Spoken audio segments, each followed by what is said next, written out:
Just recognize, okay, don't seeing none. One thing we want to do first, because I always put it off to the end, and it's toward the end, is we really want to recognize our architectural interns we've had. I'm going to say Ava, Ryan, and Jenna. Are you guys all here? Okay. If you will come forward, I guess I'll go to the over here.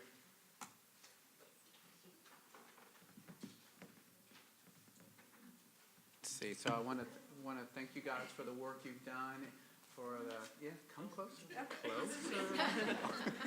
No, I really appreciate it. Here's one of our books. I don't know if you guys have all seen it laying around the office, but it's something that we're really proud of. It gives a good history of everything that's going on in Nashville, and we want the public to give us also an applause to our great interns.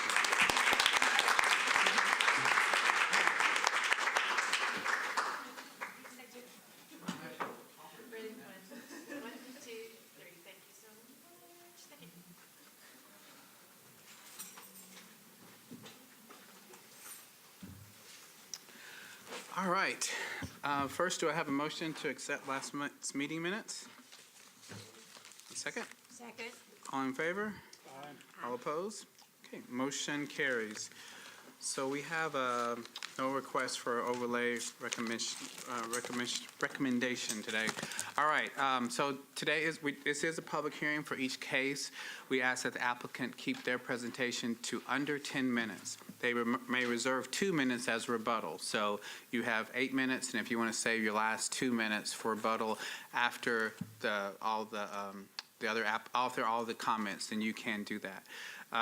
Unless they are representing an organization or a group, and they may have 5 minutes.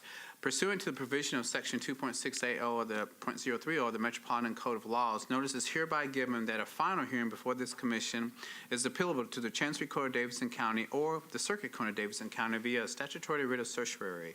You're advised to seek your own independent legal counsel to ensure that your appeal is filed in a timely manner and that all procedural requirements are met. You should also seek independent legal advice regarding the applicability of the writ of certiorari to the specific decision of the Historic Zoning Commission. Okay, first is consent agenda. Items on the consent agenda will be voted on at a single time.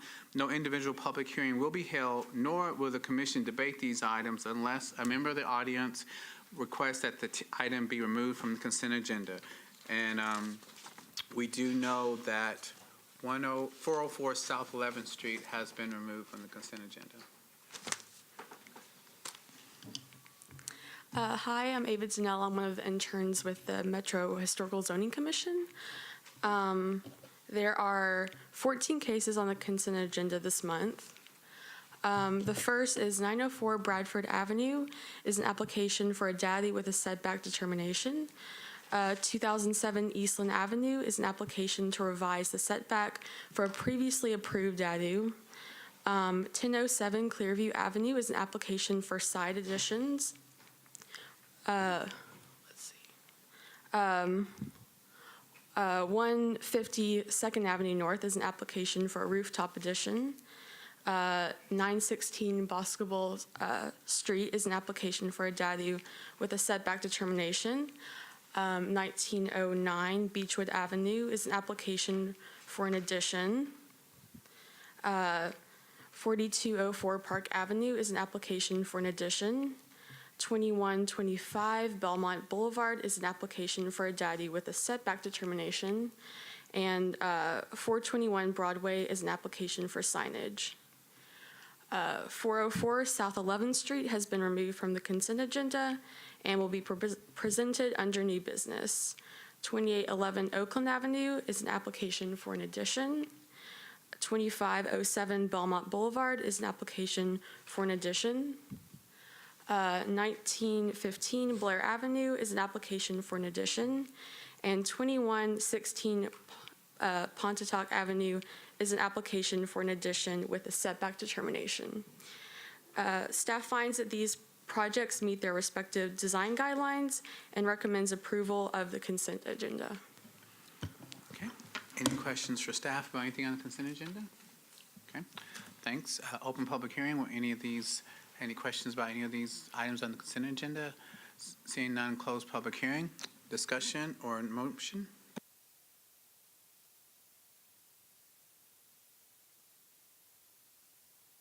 Have a motion and a second. All in favor? Aye. All opposed? Okay, motion carries. So the first is 404 South 11th Street.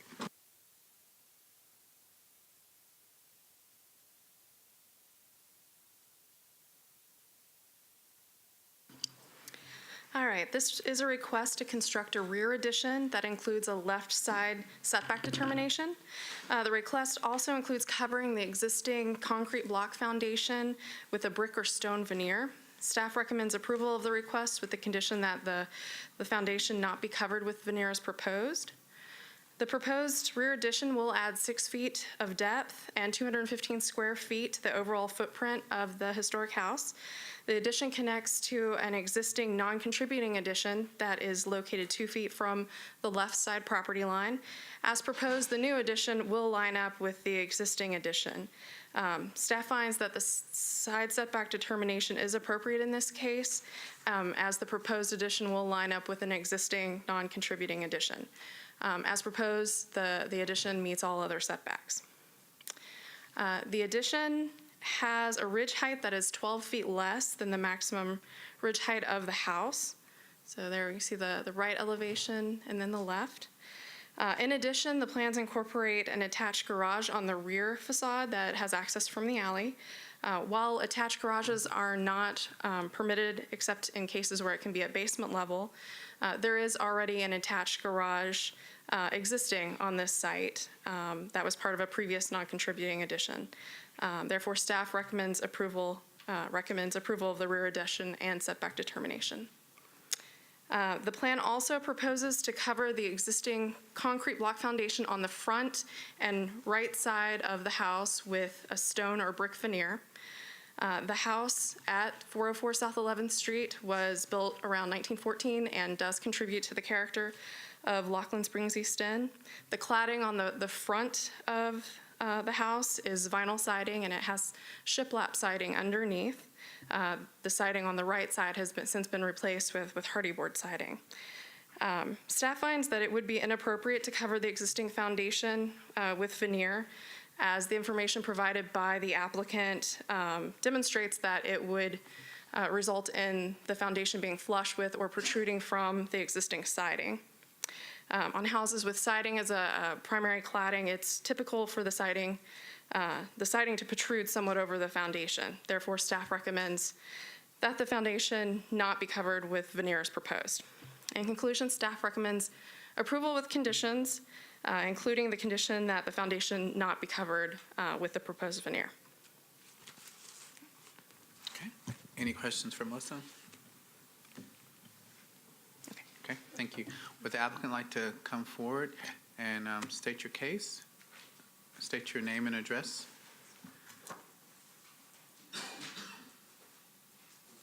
I appreciate. If you would here? stand here, Okay. New for me. I can take that too. Okay. I'm actually representing Dr. Strange, who's an anesthesiologist at Summit Medical Center.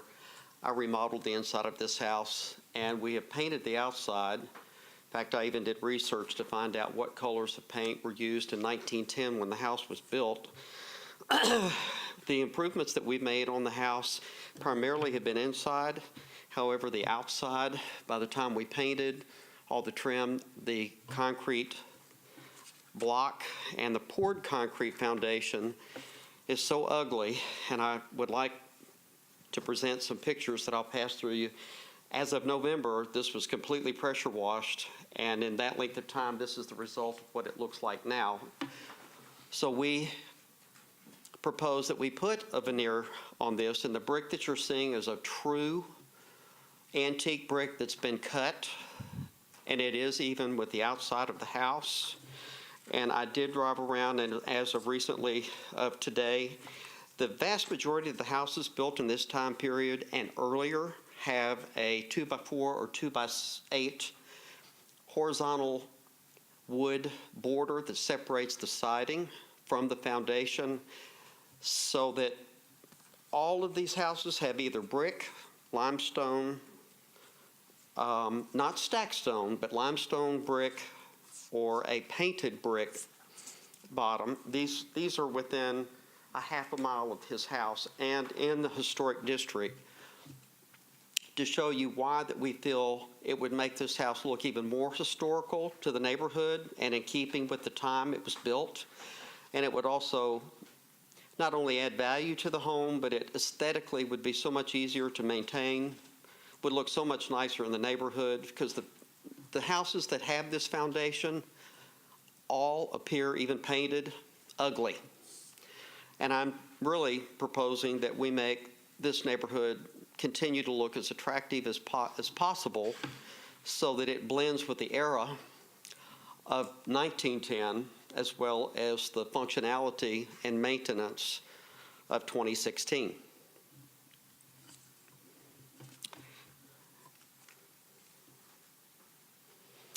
There are other homes I even took pictures of, I'll let you, that also have this, Do you have any other pictures? that's it, Okay. border to, again, show a separation, and it does make even a veneer that's flush with the siding appear to be recessed, and that's why I believe the architecture of these homes put that 2x4 accent siding to separate foundation from the upper half of the house. And it is quite attractive, and I propose that we would paint that white as we've done in this photo. We've trimmed all the house in white, just like all the other houses in 1910.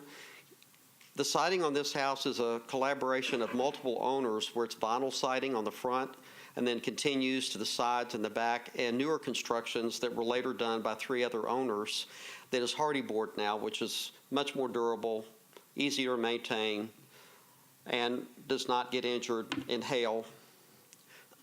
So the whole point is to make the home aesthetically valuable to the period of the neighborhood and much easier to maintain on a foundation that continues to just weather and look unpresentable to anything else you do. That's my statement.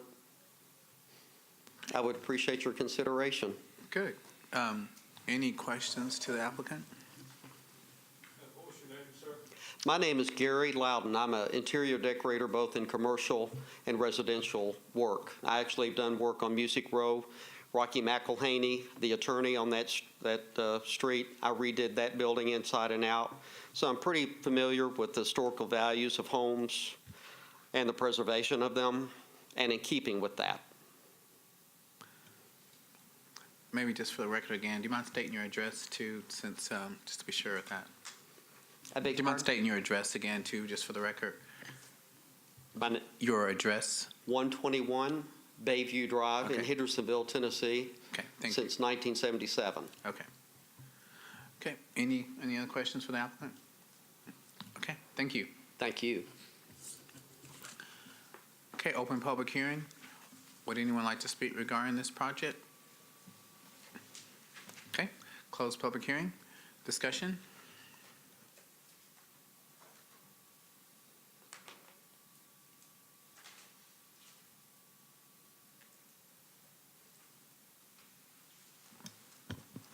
I guess the key thing is to talk about what we feel about the veneer part of it. I think that's probably I think that of all the other conditions, it seems like that's the only one you brought up. So what are you guys feeling about that?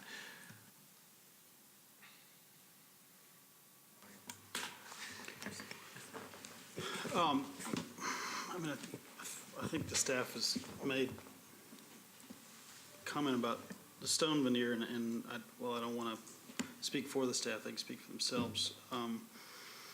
The brick sample that was passed around, is a similar sort of masonry solution that I think is what the staff finds a problem with. I'm curious if, my guess is the staff may have discussed parging the foundation as true to the period and a possible option with the applicant. And perhaps they did or didn't, and then that may not be the way they want to go, but that would seem a more appropriate and thinly veneered solution to providing a more attractive finish, which seems to be what the applicant's desire is purely aesthetic. I think anything that comes out further brings the house further away from its origins, in my opinion.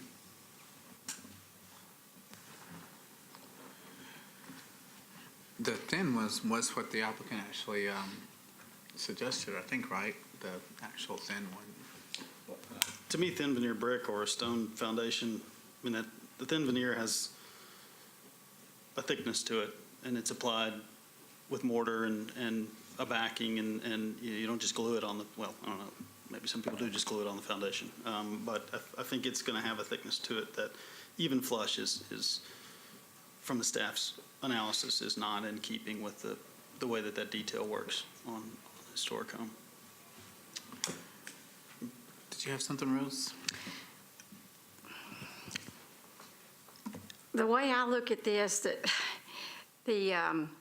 what the applicant wishes to do seems reasonable to me in light of the concrete block appearance. To me, it enhances the historical value of the home by having a better looking foundation. I was particularly impressed with the pictures that were handed around of what's a half a mile up the road from here. It just seems to me that it really does enhance the historical value. I just don't see a problem with putting that on. And maybe some other kind of, Ben, I moved out there, are you suggesting maybe some other type of coverage onto the cement blocks would be better? I think, and I might just leave that to staff, is they're more, I think they can explain what I'm referring to, which is a parge coat, almost, it's just a very thin veneer stucco like finish. That would go be, under the it would go on the siding. face of the block, and you could make it look more limestone-ish. But that's really more for, I would leave that explanation maybe to the staff. They could fill in Okay. the blanks. They recommend it. I'll go along with that. The concern isn't so much aesthetics. The concern isn't so much aesthetics as it is that if it's just a little bit thicker than that siding, then water's going to get down in between, and it's just going to pop off. So it's partly aesthetics, and it's partly the health of the house and the health of the foundation. So parge coating would work, because again, it's not about covering the block, that's fine, but that, even as thin as it is, it's going to have some sort of backing to it, and it's going to be either flush with or out beyond that siding, and so water's going to get in. That's why they're constructed that way, is for the siding to be over the foundation a little bit. And if it goes over the foundation, then water gets down. That's where it gets down, is what you're saying. Okay, yeah, I've got the mental image of that. Well, I like something on that concrete. I agree. That's my problem with this one. Yeah, the parch coat is fine. But anything that makes it thicker, we're concerned about water and the aesthetics of it sticking out beyond the siding. Okay. Can I say something? Right now, we're still in, for discussion, but any public hearing, anything you've got, Cyril?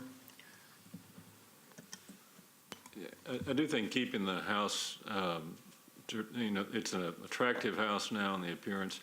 I think putting a water table, a board at the bottom may detract from some of that. I would prefer the parge coating if that's acceptable to the owner. So. And I can go along with that, certainly. Understanding that you're talking about the water damage. Okay. I don't think we have to be specific on what we recommend, but we can say we're okay with it if someone wants to craft a motion to that. Go ahead, Cyril. I move that in the case of 404 South 11th Street, that we approve with staff recommendations and with the provision that the foundation may be parge coated or another appropriate means that's acceptable to the staff. Second. Okay, we have a motion and a second. Any discussion? All in favor?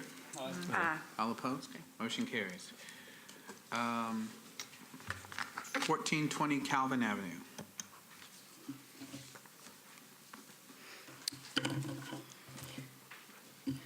This is a request to permit a carport that includes a rear and right side setback determinations. The carport was built without permits, and staff recommends disapproval of the carport and the setback determinations, finding that the project does not meet Section 2B8 of the design guidelines for outbuildings. There's another shot. The carport is located at the rear of the lot next to an existing outbuilding. It's located approximately 6 inches from the rear property line and 2 feet from the right side property line. Since the footprint of the outbuilding and the existing, since the footprint of the existing garage and the carport together exceeds 700 square feet, the base zoning does require a rear setback of 20 feet and a side setback of 5 feet.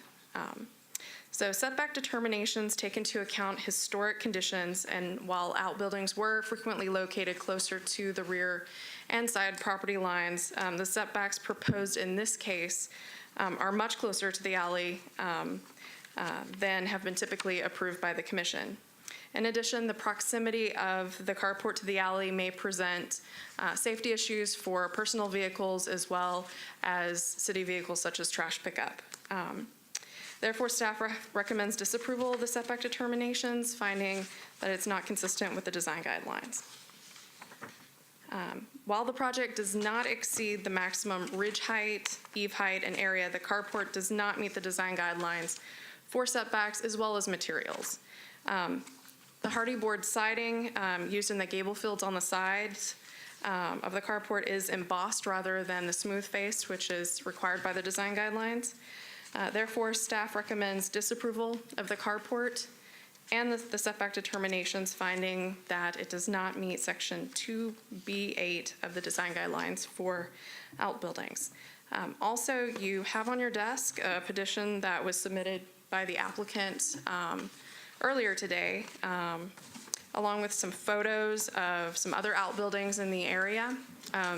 Staff has looked into those outbuildings, and it looks like they were permitted in the mid to late 1990s, which at that time, setbacks as well as policies regarding setbacks have changed in the past 20 years. So just wanted to point that out, and the applicant is here. All right. Any questions to the staff? Okay, thank you. Would the applicant like to come forward? Please state your name and address. Hi, I'm Danny Harris. I'm at 205 South 6th Street. I'm the contractor that built the carport. Thanks for letting me come up here and talk to you about it. First, I'd like to apologize for not following the process that as I understood it, and that was a mistake. I proceeded based on other carports and things all throughout the neighborhood there, in line with privacy fences and things of that sort. So that's where I was getting my inspiration for that. That being said, I understand that the embossing on the siding part at the top gable would have to definitely change if the other aspects of this were approved, and I would certainly work very hard with the commission and the permit office to rectify anything like that. Let's see. Yes, I guess that's all I had to say, but be glad to answer any questions you have. And I appreciate you letting me speak. Yeah. Do you guys have questions for the applicant?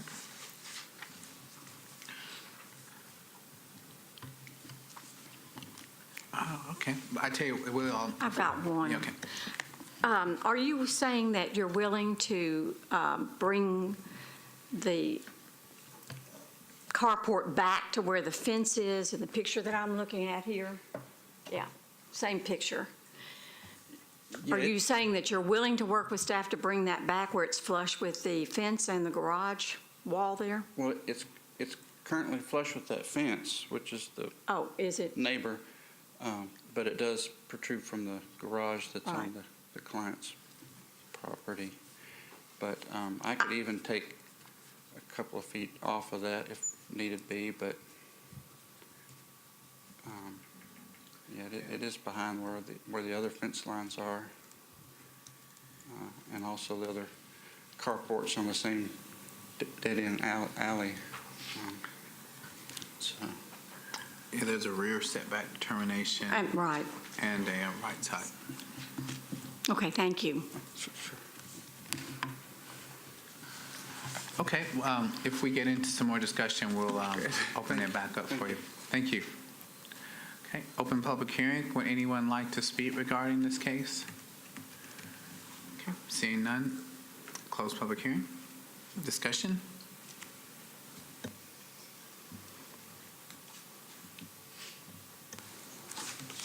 I guess this is one of those cases where it's just a, just a violation, didn't go through the proper channels.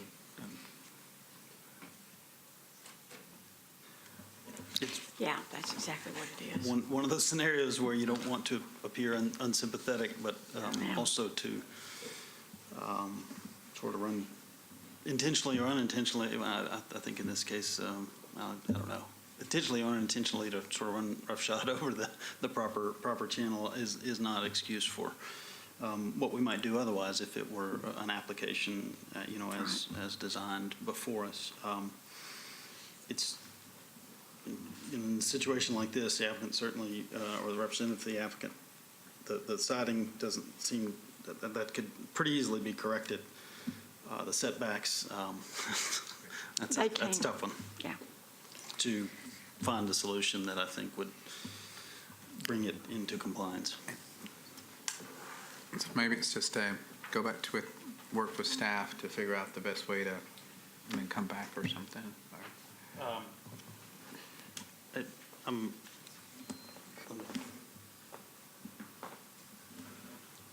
What is the face of the garage? Do we have? I know there's some drawings here. The face of the garage is how far off the property line, Mrs. Staff? Know the answer to that one? Face of the garage, the existing garage? Mhm.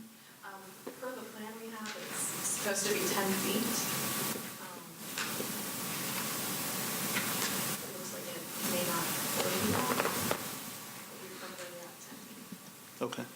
So it appears it might be 10 feet from the edge of the alley, improved alley, as opposed to 10 feet from the property line. And that would be pretty typical of, maybe not ones on this block, but in Lockland, I'm just going from memory, 10 feet seems to be a number that we would normally approve, were this a new application. Right, so if there were not an existing outbuilding here, the minimum rear setback would be 10 feet in cases when you have an outbuilding that takes access from that alley.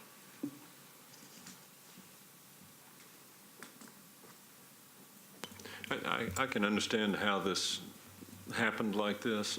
However, in going on that property and looking at both the front and the back of it, driving up that alley, it's an extremely tight alley. It's a dead-end alley, and it appears that others that have built on that alley have, and it appears this garage has respected the setback requirements. And so I think to approve this would set a dangerous precedent for approving things that were done maybe with the best of intentions, but in violation of the codes.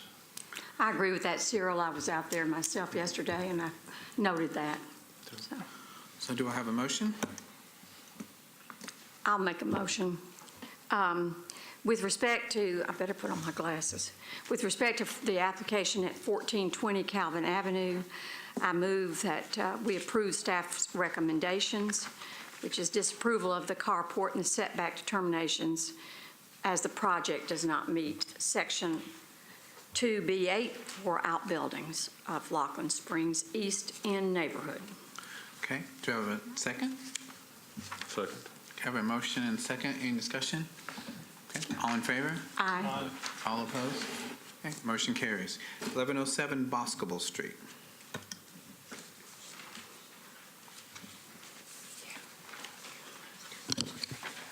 Yeah. 1107 Boscobel Street is an application for demolition by argument of economic hardship. At the time, staff were finalizing our recommendations. This was for disapproval of the demolition based on more information being required. This was, frankly, staff's error in terms of timeliness. Since that time, we have met with the applicant twice, including an engineer and an independent consultant. Those discussions clarified some areas that were in question and have led staff to revise our recommendation to an approval of the demolition request. The condition of the building, it's in poor condition, frankly. Each system of the structure has suffered from deferred maintenance, to say the least.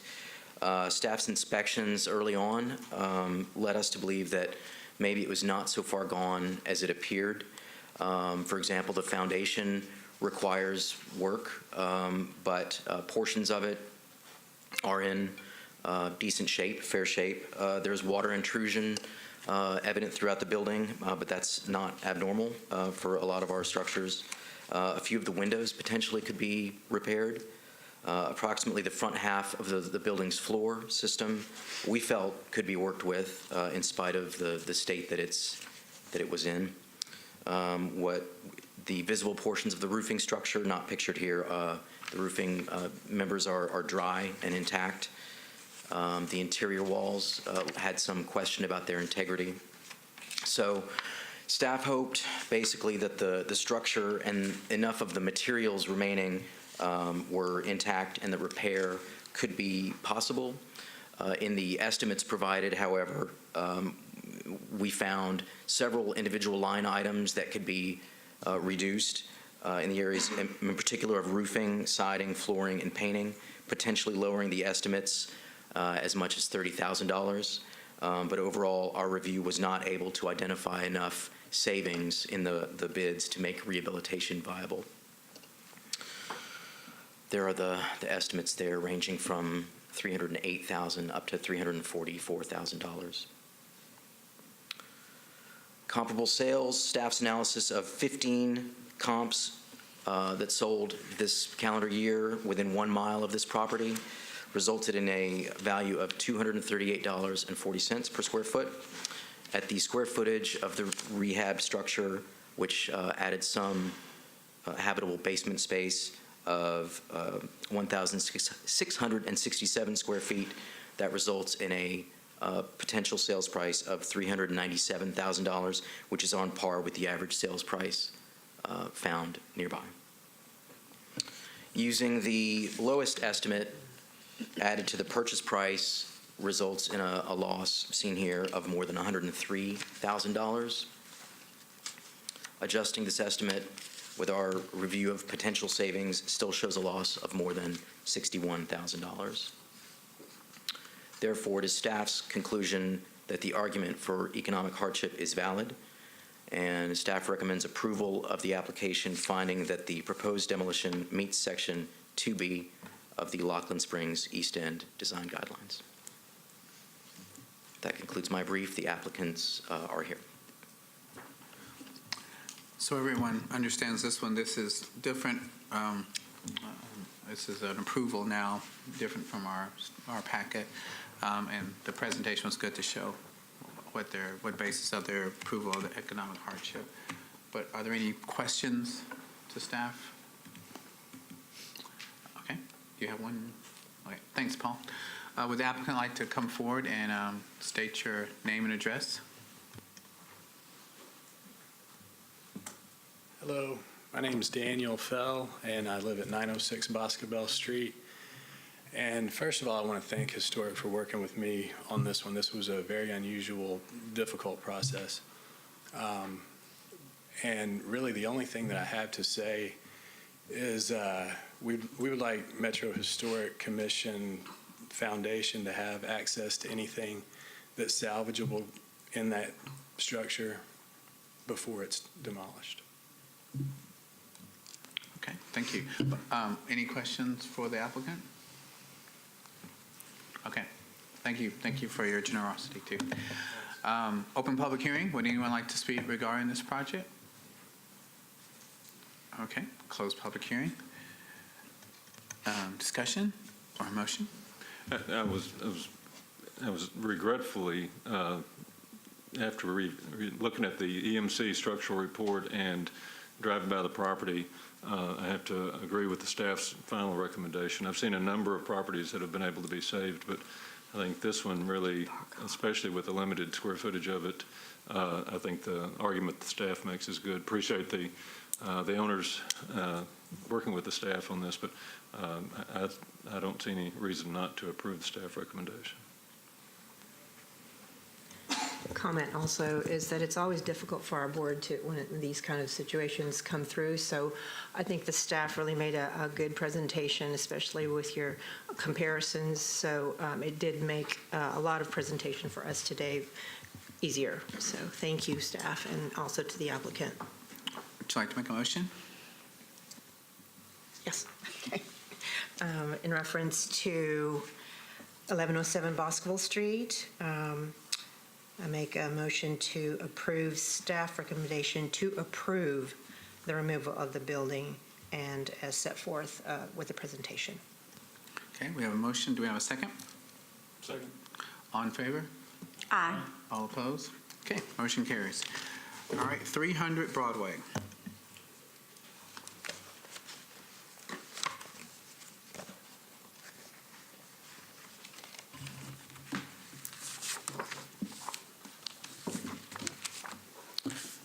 Broadway is an application for alterations to the building, replacement of existing windows on the first and second stories, and construction of a rooftop addition.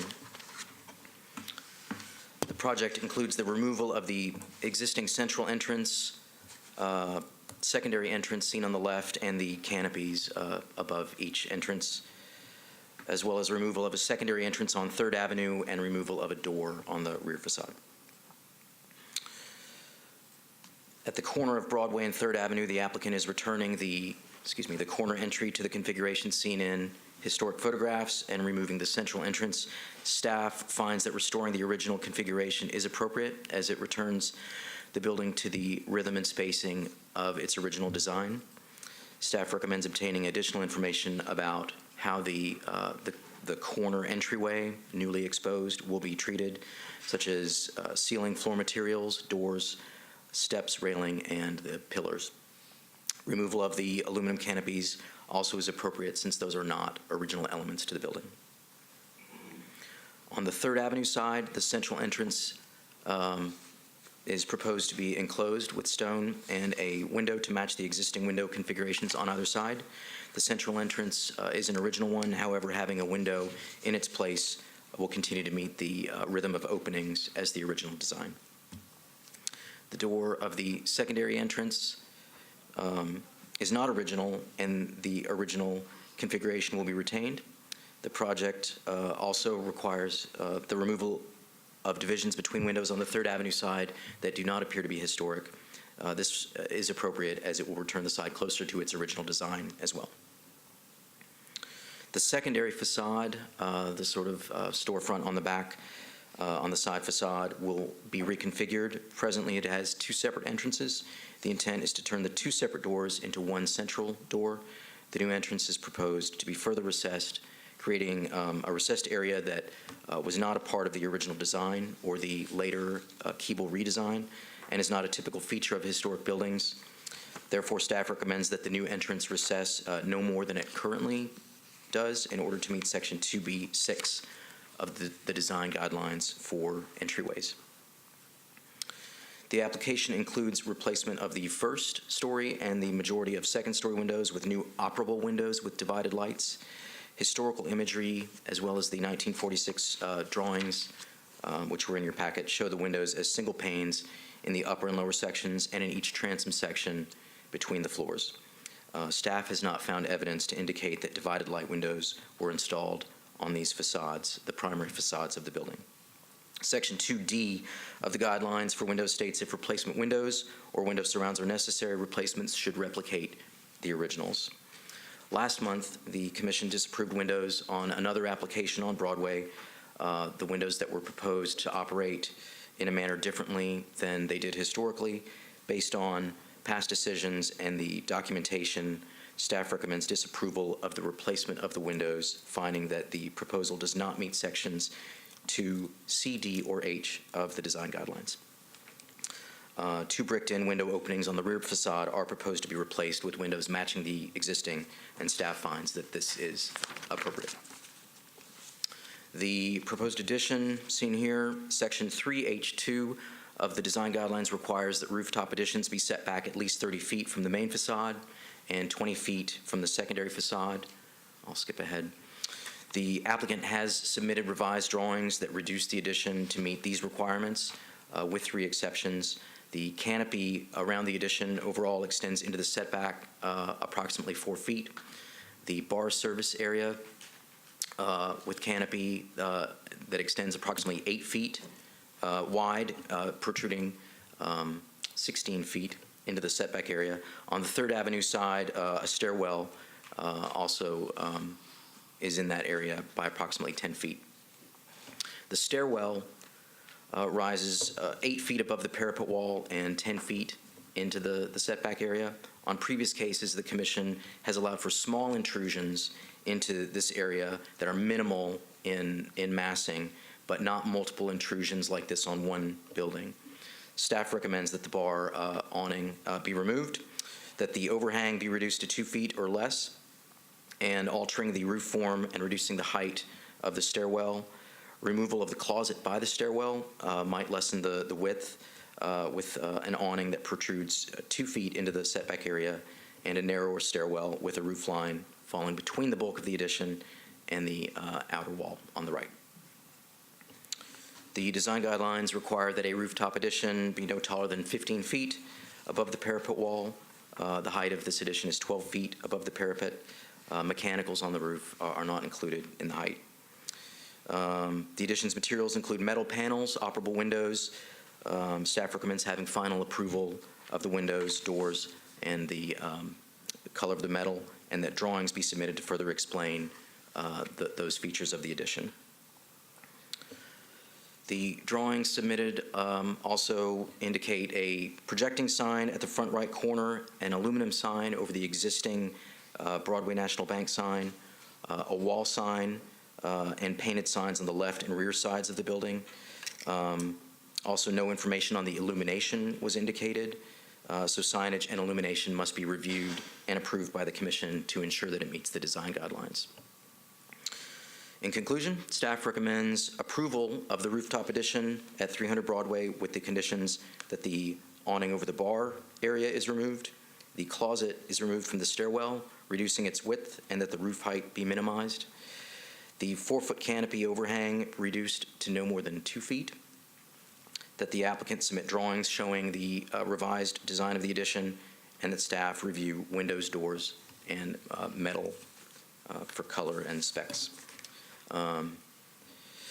Staff recommends approval of the partial demolition and facade alterations with the conditions that the applicant submit details and material information for the newly formed corner entrance, that the wraparound canopy be split into 2 separate canopies that are the width of those respective entrances, and that the applicant submit details of the canopies for the final review, that the 3rd Avenue side, the rear entrance, be recessed no more than it is presently, and material information and details are provided for that portion, and finally, that the 1st and 2nd story windows not to be altered as proposed in this application. Meeting all those conditions, the project will meet sections 2 and 3H for the Broadway Historic Preservation Zoning Overlay Design Guidelines, and staff recommends that the applicant return to the Commission with applications for lighting and signage. Okay, good presentation, Paul. Any Any questions for staff right now? Okay, we'll probably need you along the way. Thanks. Would the applicant like to come forward and state your name and address?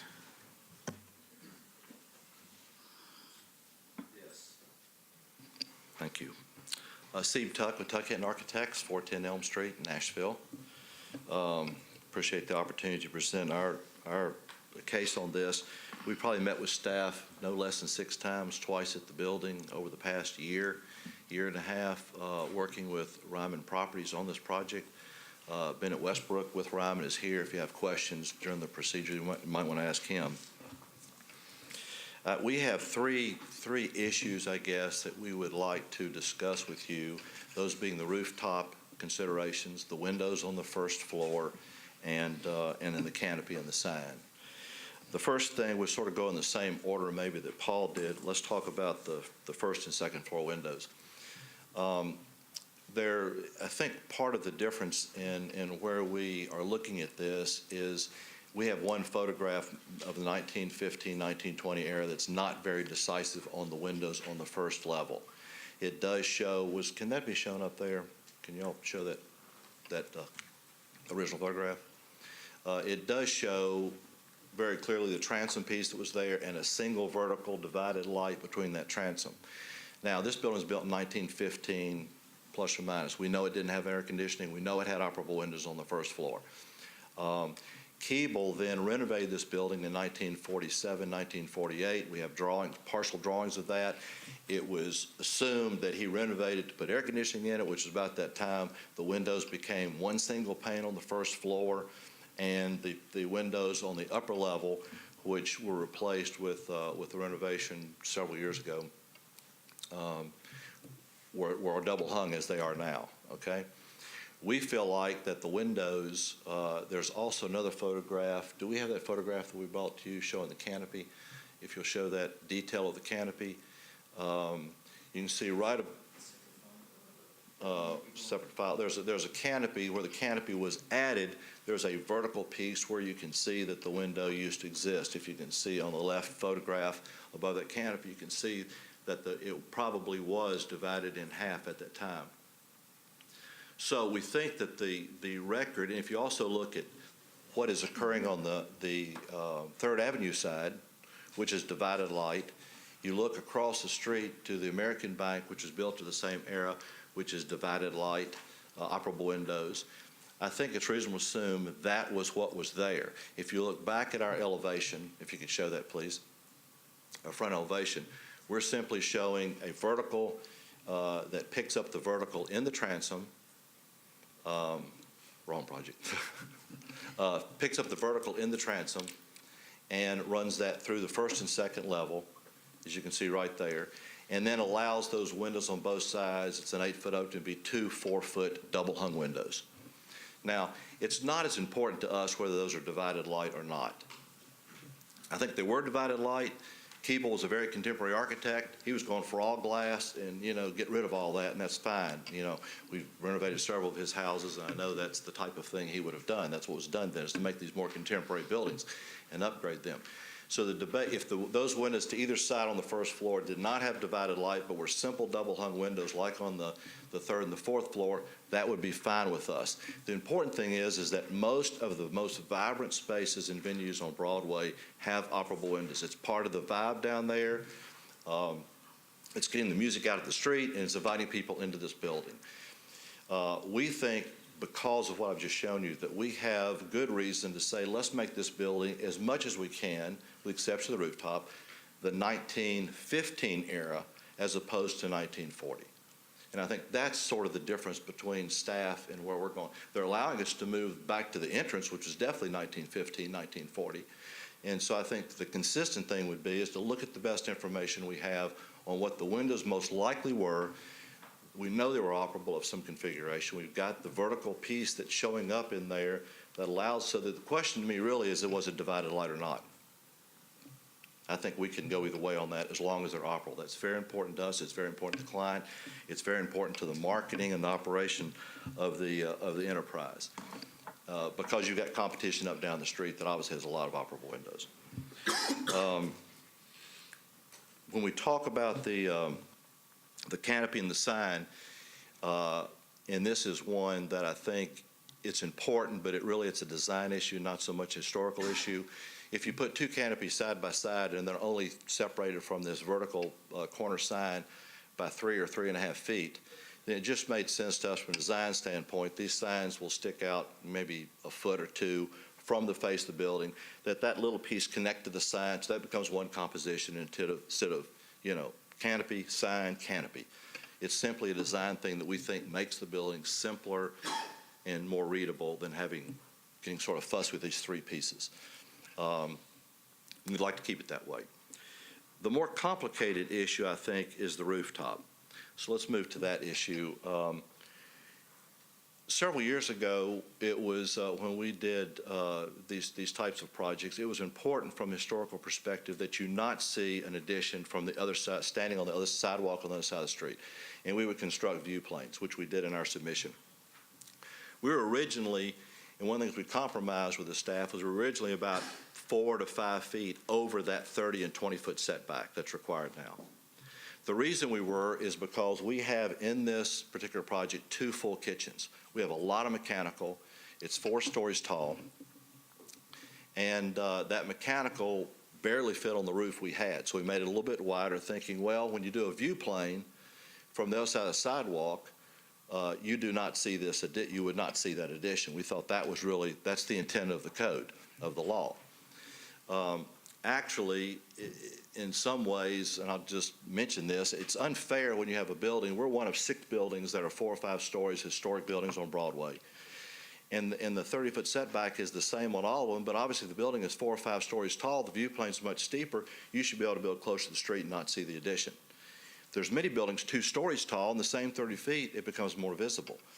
That's neither here nor there, except because of that difference, because you will not see this from the street. We felt that we could be able to infringe on that to some degree, to a couple of feet. We agreed to pull that wall back, however.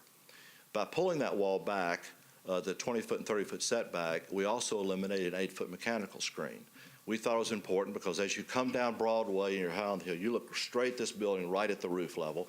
And it was important to us to hide that mechanical unit visually, as well as being on the terrace. You're sitting there having a nice meal or drink, and I mean, right there is a mechanical unit 12 feet above you. And we thought that was important. However, that would take us above the 15-foot height above the parapet. So we reluctantly said, okay, if y'all rather look at mechanical units, we'll take the screen off, which we did. That all to say that we are 12 feet above the parapet. You're allowed 15.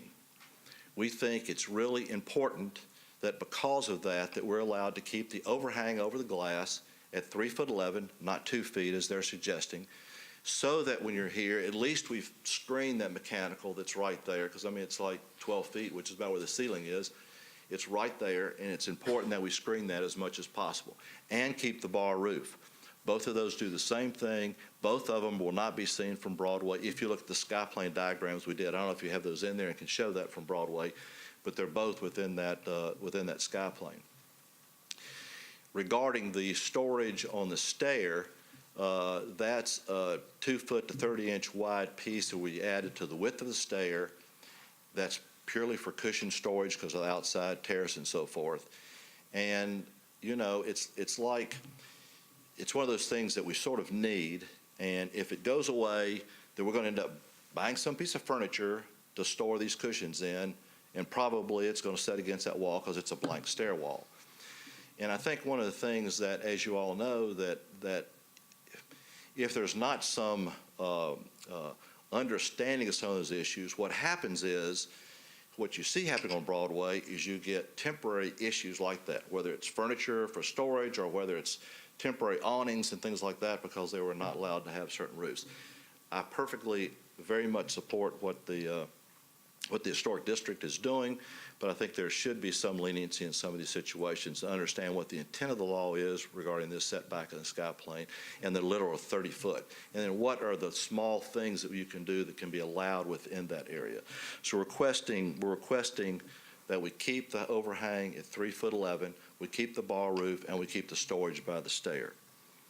Other than that, I think we're in compliance and agreement with them. I believe that's it.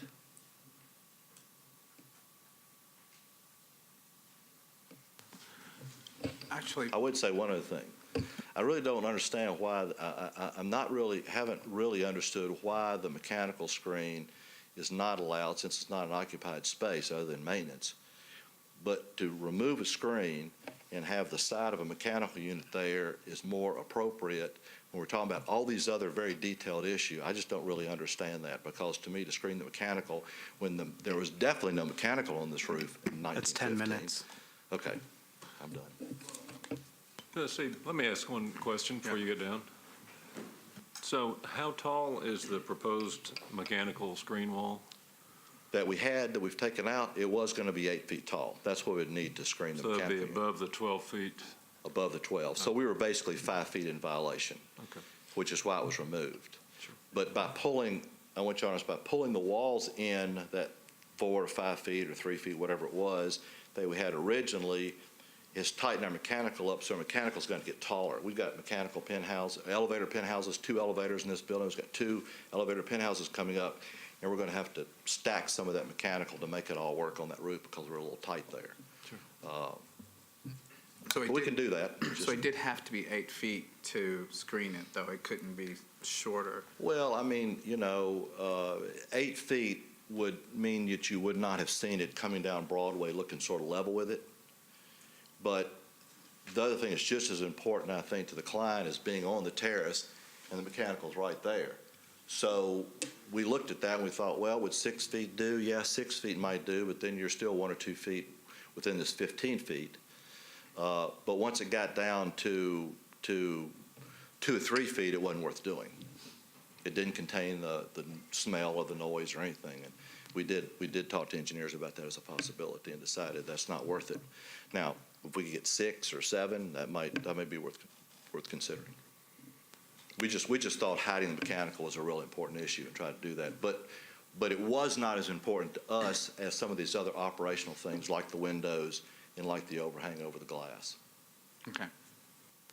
See, Okay. can you describe the mechanical? I know we're spending a lot of time on something that's not on the Well, that's project okay. currently as it's submitted, but just so we understand something that has been removed, sort of what we're talking about in terms, is it louvered, is it solid, is it? The mechanical? The screen. There is no screen. The screen that was proposed. The screen that we had was going to be a frosted glass screen. The idea being that it reflected the sky, sort of went away. We went from that. We also looked at a frosted acrylic screen, 8 feet tall. So those are 2 things we looked at, priced both of them, went back and forth. And again, it was one of those things that I think we thought was important and the right thing to do in a historic district. But it wasn't a battle we were willing to fight. We thought, let's give it on that, because there's these other things that I mentioned that are more important to our client. And the bar length is just to make it a bar the size that the client wanted. Yeah, and that roof, the bar is an indoor-outdoor bar, which is a very popular thing. I think there are 2 reasons. One, for the roof. One is the bar comes out, so again, you want to disguise that mechanical equipment that's there. The bar roof is considerably lower. It's only 9 feet above the floor, so it's only like 5 feet above the parapet, 4, 6, 5 feet above the parapet. So it's considerably lower than this other roof that's 4 feet, 3 foot 10, 3 foot 11 we're talking about.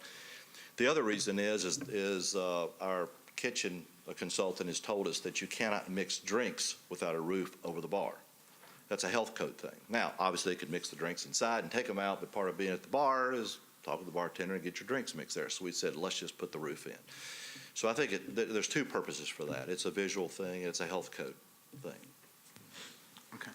Okay? Any more? Do you have a question? I have a question. Oh, excuse me. I do that all the time. Could you tell me the 3 things that you really want done here? The There was 3 things that you listed. operable windows Okay. are very important on the first floor, not the second floor, the first floor. Whether they're divided light or not divided light, we're perfectly willing to talk with staff and work through something that's amenable to them on that. But having operability, I think, is really important. The second thing would be having this 3-foot, 11-foot overhang rather than 2 feet, so we're 1 foot 11 off. And we've done some studies on that and think that's sort of what it needs to be to feel comfortable without getting too far out there. And we think that's important because we've moved mechanical screen. If the mechanical screen were allowed, then the overhang's not as important. So it's sort of one or the other. But where we are right now is that we would like to keep that overhang. And again, the overhang is, you cannot see it from Broadway. It's because our building is 3 feet lower than actually required. So technically, if the building was 15 and at 30 feet, if it was 12 feet tall, you should be able to move a little closer to the wall. Follow me? And the third thing, The third thing that was on the list was the sign the canopy. storage. No. Well, well, I sort of put all that in the rooftop piece, was the storage piece. And again, I'm not going to follow my sword on that one because there's other ways to solve it, but it's not the right way to do it. I think it's going to be far better to have something 2 feet wide, 4 stories up, makes the stair instead of 8 feet wide, it's 10 feet wide or 10.6 wide, is going to look better as part of the building than for us to be putting something up there that we've bought to store cushions in, and that's what we're going to have to do. So, Thank you. Okay, thank you. Yeah, the sign was the other one, the sign and canopy combination. Okay. Continuous. All right. No more questions, right? All right. Thanks, Steve. Okay, open public hearing. Would anyone like to speak regarding this project? Okay, seeing none, close public hearing. One question I have before we get started. Paul, do you mind just re-describing about the windows? It sounds like their attempt to go back to 1915. Could you describe staff's position on that again? Our view, sir, is that historical imagery, going as far back as the 1946 drawings, and the image, can we scroll back to that, Sean? That the applicants actually found show essentially the window, the fenestration as what's existing. If there were evidence that different windows had been there, I think that would be a different story. But the staff were not convinced that there's enough proof to put in something that wasn't there as far as we can tell. If I could, I'll jump in a little bit here. It's actually the Keeble design that we consider to be historic. He's a really well-known architect in this region, and he designed that storefront, not this one that you're looking at right now. And so that's historic in its own right, even though it was done in the 40s, and so that's what we were really looking at. Gotcha. Okay, thanks.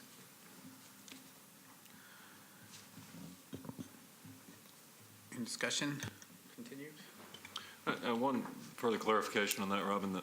And I understand the significance of Keeble and the wonderful work that he did and the other work that maybe not quite as wonderful, but do we as a commission, do we get to choose which error that we're matching or replicating or going back toward? To a certain extent, you certainly want to follow the Secretary of Interior standards, which does state that later additions can be historic in their own right. And again, this being a famous architect, especially for Nashville, he was the designer of the LNC Tower. Staff determined, again, based on those standards, Secretary of Interior standards, that it was the Keeble design that's historic about this building.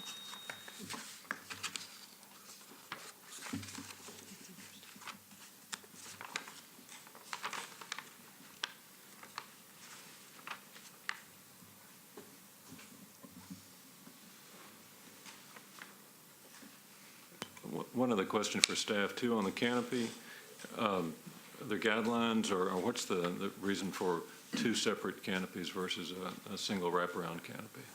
That's again following the Keeble design. They had one canopy on one side and one around, probably on that side entrance. And so the corner entrance is not original to the Keeble design. That was already something we felt like it was a little bit pushing to allow that. So we don't want to reinforce that corner that much, but try to keep that original Keeble design. And there was no indication that, awning and signage and everything was all attached to fences.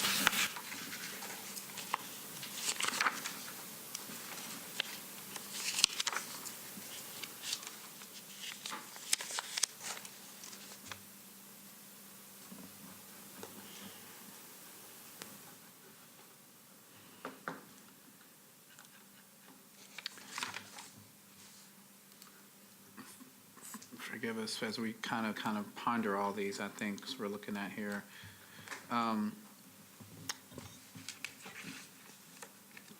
Maybe just let's discuss a little bit more about these windows. It seems to be more of just looking at the keyboard design is the way staff has approached it. The owners looked at, the applicant has looked at when it was originally designed, and I guess it was actually a designation based off of the keyboard design is what you're kind of describing, or it was just based off of the way you reviewed it? Right? I'm not sure I followed the question. As far as if it was designated, would it be based off of how the keyboard design is what you're basically saying? It is designated in terms of the National Register and Yeah. our overlay. And so on the National Register is based off of the keyboard design? I'm not sure. I'd have to double check it. Okay. Because that could be something to think about, because if it is off of not the keyboard design, we'd want to make sure that maybe it'd be better if it went back. So another clarification on those windows. They could have been operable before 1946. Well, 1915, right? Between 1915. Yeah, right. Between 1915. 1915 is when it was built, yeah. That's And right. the Kibble design. So there could have been, there's a possibility, but the pictures don't clarify or confirm that they were operable or inoperable. That's correct. Correct. I also heard the applicant say that there were other windows across other buildings on Second Avenue. I believe I heard that right. Did you all hear that as well?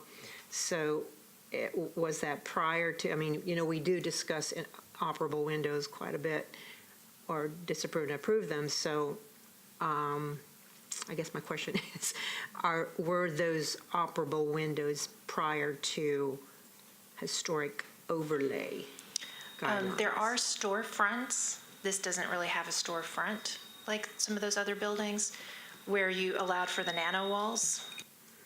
And this is such a different animal. I would encourage you, our recommendation is the windows as proposed, both their design and the way they operate. We didn't feel met the guidelines if you're following the Keeble design. Rather than trying to take those apart and allow for one piece and not the other, I think it'd probably be easier if you get to that point where you agree to just allow them to come back with a new design, rather than trying to say they can or cannot be operable without really knowing what they're going to look like. Does that make sense? Actually, re-say that again about coming back with a different design? If you find that you agree with staff that the current proposal does not meet the design guidelines, they can always come back with another proposal for the windows. So rather than trying to break apart the operability question and the design question, I would recommend just looking at what they propose and either approve it or disapprove it, and if it's disapproved, allowing them to come back with something else. Okay. Does everybody understand that part of it? Although we would have to have a good reason to disapprove it. We're recommending disapprove. Right. Just reiterating. Yes. Yes, Robin, I understand that. Okay. Thank you. What if we go back to 1915 and not go with Keeble? How do you feel? I do not believe that would meet the Secretary of Interior standards, which you're required to do based on state law. What about just the design guidelines, though? That we don't believe it meets the design guidelines. All right, okay.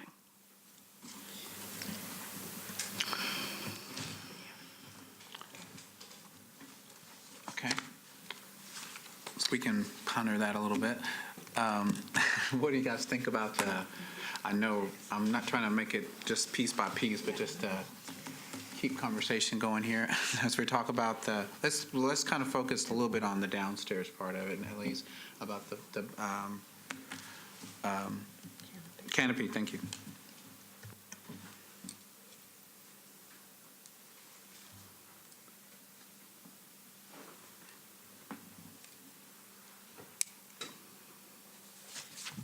Oh, that canopy, is that recommendation number 3, Chairman? 8. 8? Oh, 8. No, that's, yeah.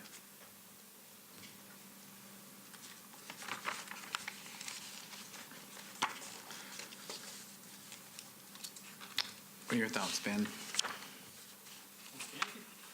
Or everything? Anything?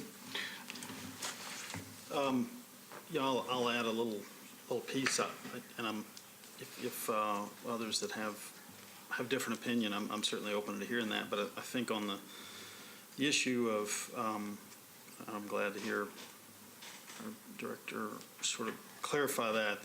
The issue of the Keeble redesign having significance in its own right is certainly for our consideration. I think to go back to 1915 and guess what might have been there is certainly a further stretch than sticking with Keeble in degrees of what, to use a building across the street to justify doing something here that is in its own right significant and historic.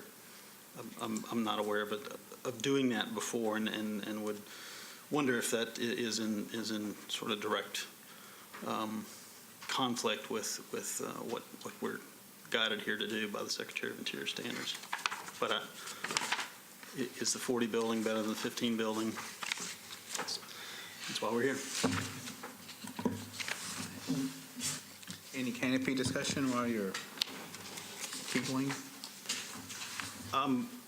I understand the architectural intent there. I think, and I don't necessarily disagree with the architectural intent, but I have a hard time in the guidelines adding that contextual element to what's a very strong element on the facade, which is the vertical column piece that goes through the 2 floors of the building. And there's a sign and a canopy now that, signifying entry. Certainly, I think the canopy on its own is strong enough to do that architecturally. And that when we talk about signage and other elements that are additive to the building in today's time, I think respecting the building, that's where I would come down is with the staff's recommendation on the canopies for that reason. Do you guys have any other discussions about what we're talking about? Lower part of the building? I'm still struggling with the 46 versus 1915 building. The Secretary of the Interior standard says changes to a property that have acquired historic significance in their own right will be retained and preserved. Now, whether Keeble putting in larger full glass windows is historical significance, I guess is open to interpretation. But I do think functionality in 1915, I have to agree, would have dictated operable windows. And I think what we're hearing the applicant say is that functionality in 2016 is calling for operable windows as well. I think on page 9 of the staff report for this, there was the earlier 1915 or some pre-1946 photograph that looked to me, I mean, it's really hard to tell from the quality of that photograph, but you can clearly see a divider in the center, and then and it looks, you could easily make a case looking at that when you blow it up, that you actually have muttons in those windows. And so You have what? divided Oh, lights. yeah. Divided lights. And I think it's the same one that's they put up now. The one that's on that page is the one that's on the right screen there. now. It's a little bit clearer in page 9 of the staff report, but it's still a difficult to read photograph. So. To that end, the applicant has pointed out above the secondary entrance on Broadway that mutton, which has by visual evidence of photographs, appears to have a little age on it and would reinforce that sort of comes down beyond the intermediate, between floors 1 and 2, that intermediate set of windows with that maintain or retains a divided separation in the later Keeble redesign.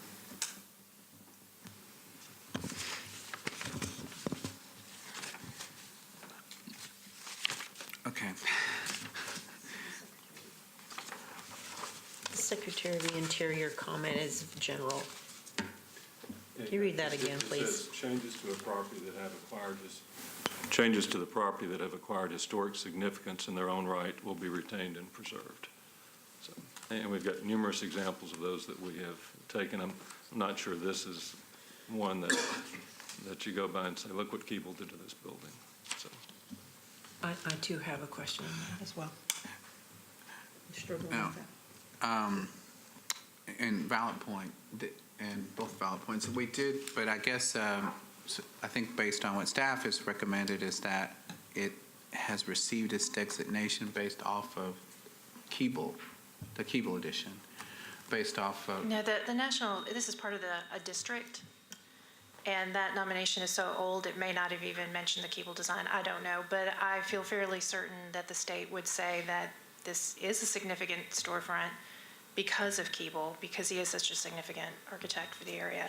And this is typical of that period, that people wanted to modernize their buildings, and so they put new storefronts on it.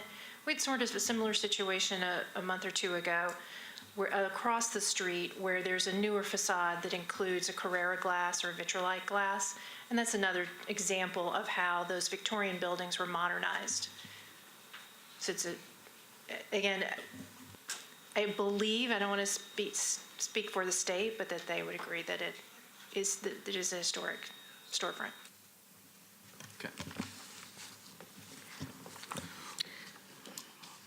Well, let's remember our thoughts on that and move up to the rooftop You're edition. going to move us somewhere else? Yeah, just Did we decide anything on the canopy? on the what? Did we decide anything on the canopy? On the canopy? Yeah. Not only the do you have comments on that? No, Yeah, we did not finish that conversation. yeah. Okay. But please add, if you guys have any thoughts on the canopy other than Ben's thoughts. Yeah, other than recommendations. We are in luck, if you'd like to reopen the public hearing, that there is a representative of the state here, if you'd like to ask her some questions. Oh, yeah, sure. If you can add light on that designation, we'd definitely appreciate that. So you're kind of like a, not more just public hearing person. So just state your name and, state your name and address, but also obviously who you represent. Absolutely. My name is Jane Coleman Harbison. I live at 3312A Elkins Avenue in Nashville, and I work at the Tennessee Historical Commission, where I coordinate the Certified Local Government Program. And I believe my colleagues who manage the National Register of Historic Places would say, I don't know the year that this downtown district was established, but my guess would be that it was established sometime in the early to mid-'80s. National Register started in 1966. That would be sort of early on. And at that time, National Register districts did not go into the level of detail that they do now, where it would actually say, for each individual building, this building has gone through more recent changes that we believe are historic in their own right, that unfortunately that guidance may or may not exist. My guess would be that it doesn't. If, however, this district were to be resurveyed as it was prepared in 1979, so I think I can say with some certainty that it would not have gone into the level of detail that would give you guidance on that. Also in 1979, the 1946 renovation might not have been considered historic. But if the National Register District were to be resurveyed now, I do believe my colleagues would say that this 1946 renovation would be eligible for the National Register and would be something that would be considered as contributing features to the history of the building. But you still, I would say, have some discretion because it has not been resurveyed, as I described. So. Okay, makes it a little clear as mud still, a little bit. Yeah, sorry. Clear as mud. Yeah. So Ms. Harvin, to sort of clarify, then our action, if we did go back to 1915, wouldn't jeopardize or negate any of the qualification of this building to be on the historic register or to remain on the historic register. Is that correct? I do not want to speak for my colleagues who determine eligibility for the National Register, but I do agree with Robin's point about that following the Secretary of Interior standards, later additions that are historic in their own right, you would not want to reverse something back to 1915 when a 1946 change has reached a 50-year mark. And as she mentioned, being a notable architect that has other designs of his are also listed in the National Register of Historic Places, and I would say that his design there is eligible. And it was his design that was used when this district was created. So. And confirmed that building is on the historical registry. Yes, but in the late 1970s, the standard format, they would just list buildings. They wouldn't go into the features that make them contributing versus non-contributing. Now, when there's a district, you go into more detail. But it wasn't, in 1979, when this district was created, I'm assuming that this building, they didn't say that, oh, it's ineligible because of these changes. They didn't list it as a non-contributing structure. So, sorry I cannot be more clear, but. Well, I think what you stated, though, was that based on your opinion, you're agreeing with staff about the Keeble design. Yes, yes, and I agree with this. I agree with the staff recommendation that the Keeble design has merit in its own right. Okay. Any more questions for the state? Okay, thank you. Appreciate you coming up, too. Thank you. I actually didn't make it like a public hearing person. I was like as an expert witness that came up, but Do we get 2 minutes? Do we get our 2 minutes rebuttal? well, the 2 minutes actually was like if at the end of it, but we may ask you some more questions as it moves on. The rebuttal is also for public comment, and I don't believe there was any. I'm sorry? The rebuttal was also for public comment. Yeah, right. That's what I was saying if the public were to say something, but So that wasn't public, so I can't review it. yeah, I've kind of made her like a representative state.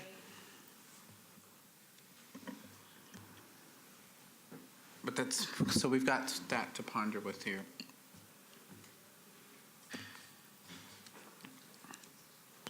So a question for staff, and actually I'll forward this question not only to staff but also to the applicant. Is there a way to create operable windows on that first floor and still respect the intent and design of Keeble? I believe there is, but that's not what's before you today. And I would not want to try to approve something you haven't seen. Oh no, but what I want to know is if there was a way to get there. I believe there is, yes. Okay. But does the applicant feel the same way, that we could respect the Keeble and find a way to have operable windows on the first floor?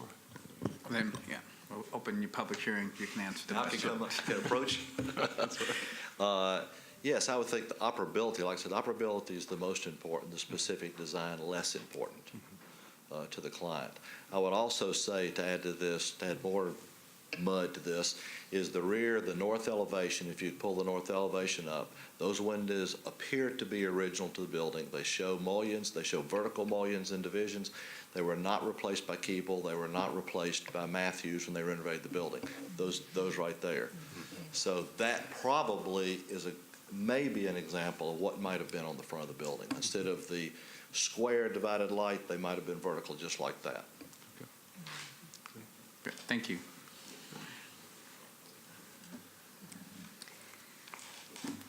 Okay. We don't have to, I mean, we don't have to split up motions or anything, but anybody else want to talk about the lower part of the building at all? Go ahead if you do. Not the lower part. Okay, so let's move up to the rooftop addition. So on the rooftop addition, I do think there is merit that the building is taller and higher than many of the other buildings there. I do think there are ways to accommodate some of the staff recommendations, but also then the functionality of that.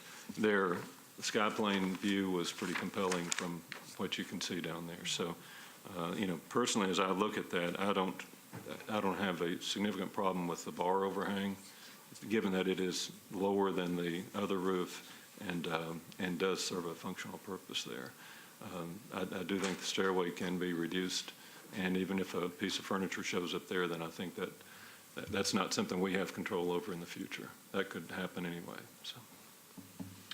So the bar extension, you were saying that part doesn't bother you, or were you saying the 3'11" overhang?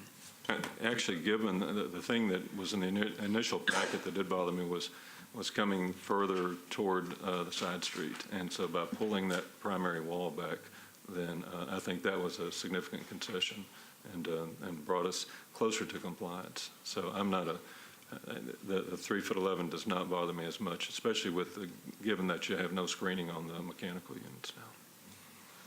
If I could jump in again, I'm so sorry. As you know, I'm always the one to remind you of what's coming. And as soon as you allow something to be in the step back area, and what we're recommending is already in the step back area, you're going to have everyone else asking for it. And those guidelines you've been very strict about them to make sure everyone's treated fairly and treated in the same manner. And we're already hearing from the state, not to put Ms. Harbison on the spot again because it's a different department than hers, that what we're allowing already could be jeoparding the National Register status for this district. So I would caution you against allowing for more than what the design guidelines allow for. Thanks, Robin.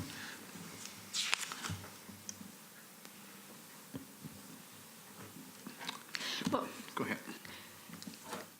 could I ask about procedure here? If we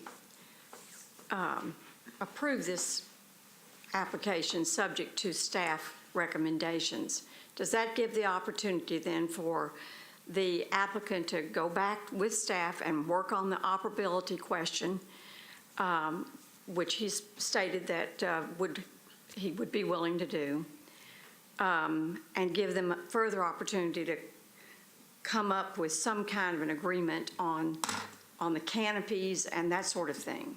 Is that what we can do if we deny? They can always come back, yeah, absolutely. Well, I've got a motion. Already? I have a motion. Well, let me make sure Ben doesn't have anything he wants to say at all.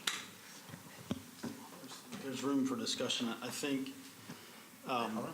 You don't have to lose it. Turn off my mic. one of the items of consideration, it seems like we're moving this direction, maybe, is if some quarter is given to intruding into the 30-foot setback. I think treating that as AY, there's been some explanation of why, but I think being arbitrary, we're really not enabling, we're not allowed to, our enabling legislation and environmental court really doesn't like it when we do that. It makes it very difficult for staff on the front end, but then also, being arbitrary is not, I'm not to say that an argument for a canopy here is necessarily arbitrary, but an argument for a canopy here and then a canopy of some indeterminate length at some future location. We've been down this road before with the Fifth Avenue application and some plastic thing over drink mixing, and that one, we kind of went down that road before, and I think we put we see these things regularly. The staff sees these things regularly. So I think if we're going to make exception that we wouldn't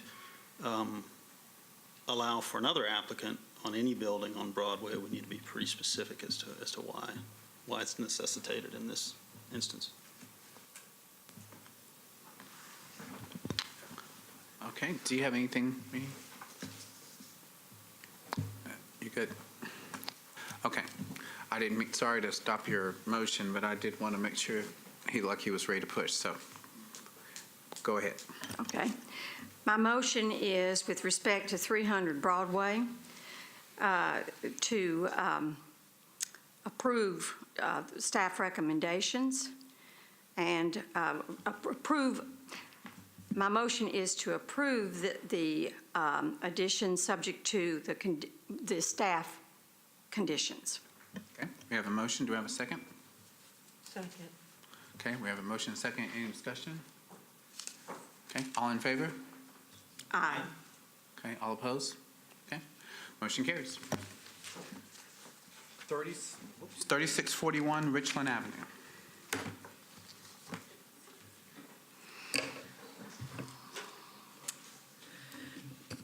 "3641 Richland Avenue is a vacant lot that until recently was part of the Welch College campus. In June 2015, MHCC approved a preliminary site plan for 22 new infill houses on the former campus, all located within the Richland West End Neighborhood Conservation Zoning Overlay. The Commission's approval of this site plan was contingent on the applicant returning to the Commission for approval of all infill design and site layout. MHCC so far has approved infill and outbuildings for lots 1, 2, and 3 of this development. This application is to construct a new single-family infill and an outbuilding on Lot 4 of the development. Both the infill and the outbuilding are to be located 3 feet from the interior property line. Since base zoning requires a 5-foot side setback for both structures, the project requires a setback determination.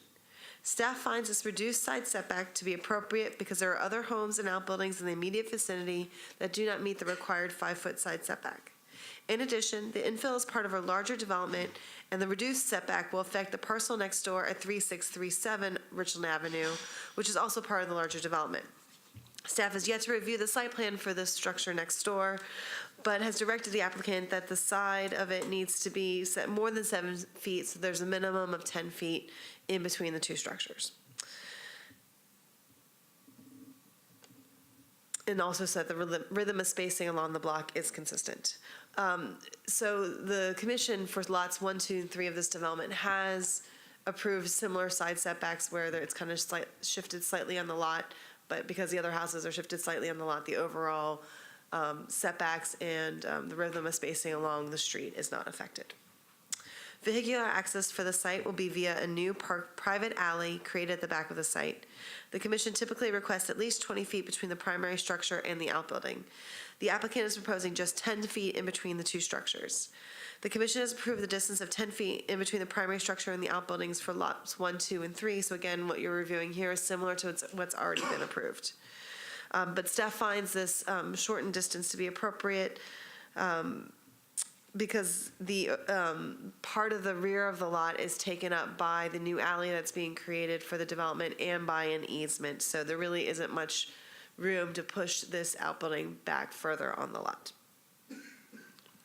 Here's the front facade. The house is 2-story form, height of 39 feet, and width of 39 feet, meet the historic contact, and is in keeping with what has been approved for lots 1, 2, and 3 of this development.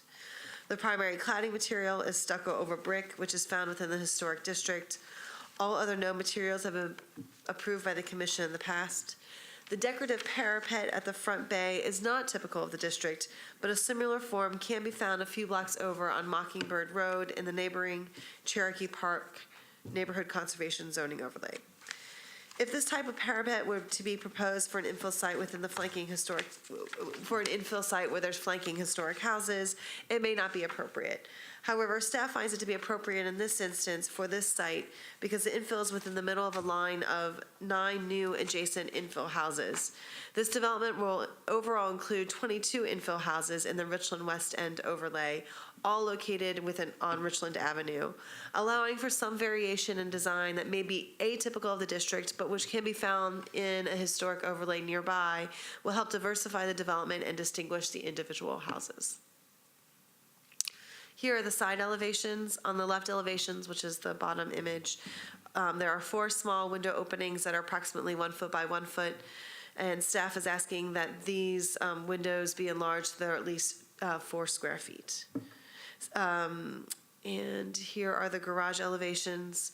The proposed outbuilding does have wall dormers on the two sides. We typically discourage wall dormers, but find them appropriate in this instance because this garage will not be really visible. Will be at most minimally visible because it's so far back from the street. In addition, the dormers have widths that are modestly scaled, and this is a 1.5-story garage behind a 2-story house. So for all those reasons, we felt that the wall dormers met the design guidelines. And here are some photos. The structure on the left at 3533 is just an example of another stucco large structure, large house nearby. And then 117 Mockingbird Road has that kind of parapet wall, which is different but yet a little bit similar to what they are proposing. And here are some images of houses across the street. So in conclusion, let's go back to the main slide. Staff recommends approval of the project with the conditions that staff, that the finished floor height be consistent with the finished floor heights of the neighboring historic houses. Staff approve the masonry samples prior to purchase and installation. Staff approve the asphalt shingle color and texture. Staff approve all windows and doors, and that finally, the 1 foot by 1 foot window openings on the left elevation be a minimum of 4 square feet. With these conditions, staff finds that the project meets the design guidelines. The applicant is here. It's my understanding that he's in agreement with our conditions. Okay, great. Any questions for staff? Okay, thanks, Melissa. Applicant, if you just come forward and just state your name and address, and you can confirm your position. Good afternoon. Chad Gore, architect and representative for the owner, Mike Ford Builders. List is correct. We intend to comply with all of staff's conditions. Awesome. Any questions for the applicant? All right, thank you. Thank you. Open public hearing. Would anyone like to speak regarding this project? Okay, seeing none, close public hearing. Do I have a motion? You have a motion. I move that with respect to 3641 Richland Avenue that we approve subject to staff conditions. Okay, have a second? Second. Okay, all in favor? Aye. All opposed? Okay, motion We're carries. tied. Okay, 1820 4th Avenue North. Peggy. All right. 1824th Avenue North. This is a house that will be demolished and replaced with a new 2-family, 2.5-story building. The house that will be demolished, with the arrow pointing at it here, was actually there around the turn of the century and matched the 2 houses going up the street to the left. They were gable L or gable wing cottages. This one has been significantly altered with that side porch enclosed, a new front porch added, new materials, to the point that it's lost its historic integrity and is no longer considered to be contributing. So staff finds the demolition to be appropriate. Here's just the house from the other side, and you see some of the context. Although there are historic houses to the left, to the right are 2 non-historic duplexes, and much of the surrounding area also is similarly lost historic context. The proposed infill, as I said, will be 2.5 stories with a gable L or gable wing form similar to some of the historic 1-story buildings in the neighborhood. It'll have a brick exterior with a brick foundation. Typically, you see a different material for the foundation, but other than that, staff finds the brick to be appropriate. The exterior will also have half timbering or stucco panels in the gable fields. Also, that's appropriate. Window or the same materials wrapping the sides. The front window proportions appear to be appropriate, vertically oriented, taller on the first story than they are on the second. And the proportions tend to be all right going around the sides, although there are some spaces, significant wall space without any window opening, and some of the windows, as you can see, are rather small. Staff recommends that additional windows be added so that there are no spaces greater than 10 to 12 feet without an opening, and that any window opening be vertical in orientation and at least 4 square feet in opening size as that's what's specified in the guidelines. That's the other side, similar window proportion. At the rear, you'll see that there's a 3-level deck. The upper level of that is uncovered. And since it's at the rear, staff does not find that to be an issue, although, as I said, well, I'll get ahead of myself there. Yeah, here's a similar house that was built in Germantown. It's a different neighborhood. The context is different. And as you can see here, this house is built without a front dormer, although it does have dormers at the back. Looking around the neighborhood here, there's the top right picture there is a historic house. It's 2 stories. The other pictures are infill that was approved by this commission. Those are also 2 stories. The proposed, however, is 2.5 stories because it has that front dormer that creates an additional 3rd level at the front. Again, at the back, it may be okay, but at the front, staff finds that that's not compatible with the number of stories that you see throughout the district. So staff recommends eliminating that dormer so that the house has more of a true 2-story form.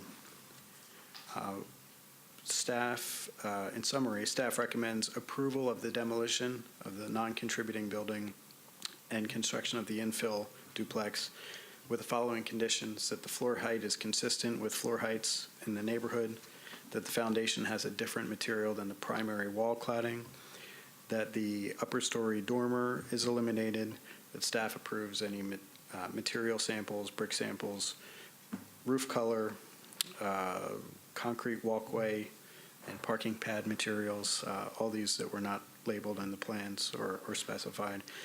Typical are also that staff approve window and door selections prior to purchase, that the side elevations have no wall expanse greater than 12 feet to 13 feet without any opening, and that the openings on the side elevations are at least 4 square feet in area.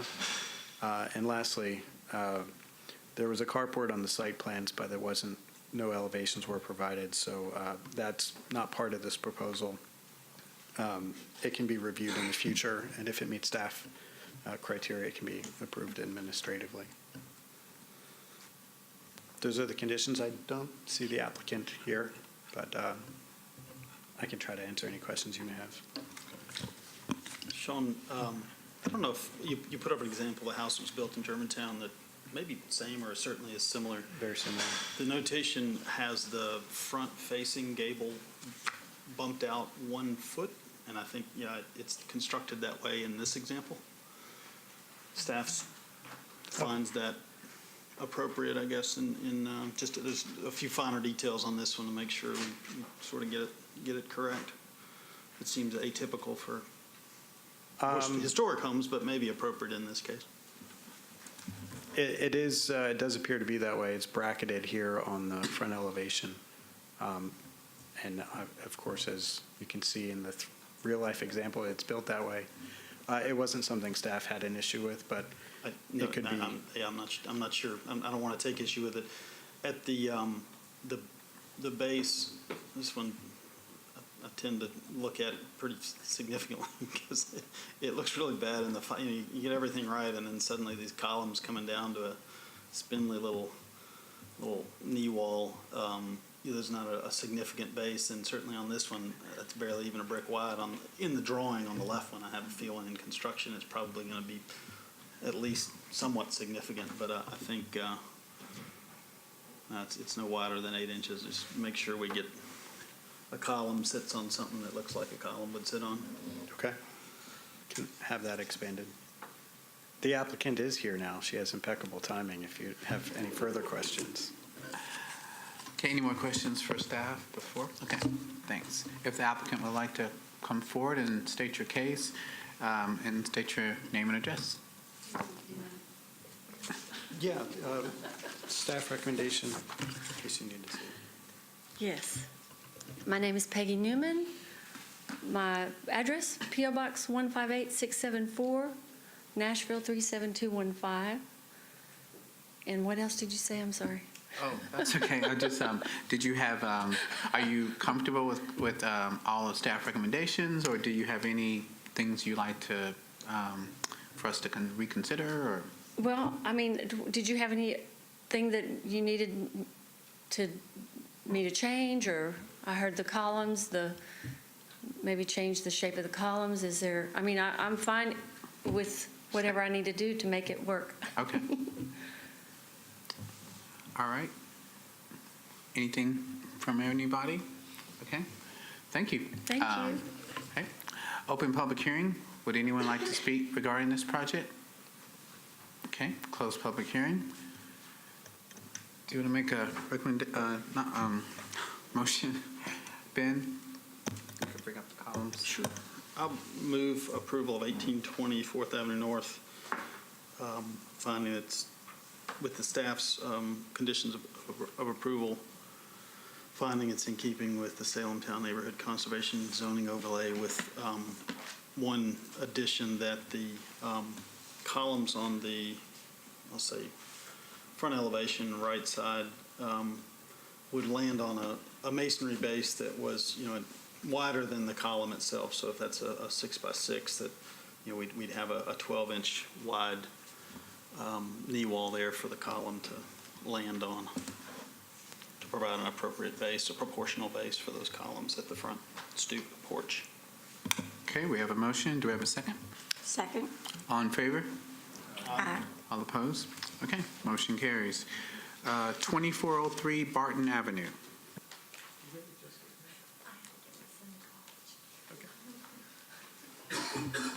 Very well. All right. My next case today is 2403 Barton Avenue. This also is an application to demolish a non-contributing house. This house was built after the significant period of development for the Hillsborough West End neighborhood, so it is not historic, not contributing, and it'll be replaced with a new single-family house. The new single-family house will be single-story. These are some historic houses in the area, roughly early mid-century, 1930s, 40s, colonial revival, and some Tudor styles. You can see the typical materials for these historic houses are brick. Another typical feature is very shallow eaves. Not necessarily true of Craftsman and Victorian styles, but for this neighborhood, that's a historic feature. The new house will have some of those same features. It'll have masonry as an primary exterior material, brick, with a different, it'll also have brick as a foundation material, but this brick is a different color and texture to distinguish it from the wall material, which staff found to be appropriate. The roof is metal with very shallow eaves, very similar to, again, to the surrounding historic context. The orientation to the front, side gable form, also very consistent with the historic context. Turning around to the back, it's got a projecting rear wing that'll be clad with a cement fiber or composite siding. We're familiar with cement fiber, but the composite siding may need to be approved by staff. Side elevation, seeing that rear wing, that also has the siding. HVAC units should be behind the midpoint of the primary volume of the house. The other elevation. And there is an outbuilding as well. It's a one-story studio or workshop type outbuilding, not to be used as a dwelling, matching or similar materials to that of the primary building. Staff recommends approval of the proposed demolition and new construction with the conditions that the floor level is consistent with adjacent houses, that the brick color and textures are approved by staff, that window and door selections on both buildings approved by staff, that the front porch railing will be approved by staff, and the right side driveway extend at least to the midpoint of the house, and that the HVAC be located behind the midpoint as well. The applicant has already followed up, and the front porch railings will be wood, so that's one that's already satisfied. And I think they're definitely here if you have any other questions for them. Okay. Any questions for Sean? Okay, thanks. The applicant would like to come forward and state your name and address. Oops.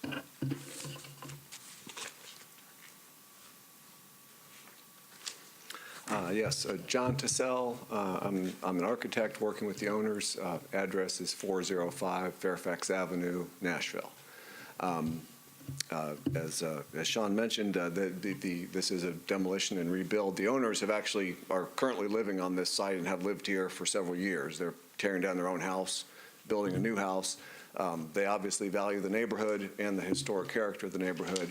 And they want to build a new house that's also true to its own time, as encouraged by the guidelines, that new houses should not imitate old architectural styles, but should be true to their own area, but at the same time should be visually compatible. We've worked with staff on answering questions about that and have tried to find a house that satisfies all those requirements. Be happy to answer any questions you have. Okay, so you're comfortable with the staff recommendations? Yes, yes. Maybe this is a clarification for both the applicant and the staff so that there's no confusion. And I don't think there is, I just want to make sure. The mechanical units are indicated on A11 and they appear beyond the midpoint of the front volume. If you were measuring midpoint by the total length or width of the house, just don't want there to be any interpretive confusion on that one and make sure that we're all. I actually had, and I've since revised this a little bit, but I had asked Sean about that, and he said, well, they need to be behind the midpoint of the primary gable. And as they're shown here, they're not, but they have since been, that one further has been nudged back, so we can meet that requirement. Good. Yeah. Okay, thanks, Sean. Okay, thank you. Open public hearing. Would anyone like to speak regarding this project? Okay, seeing none, close public hearing. Discussion or a motion?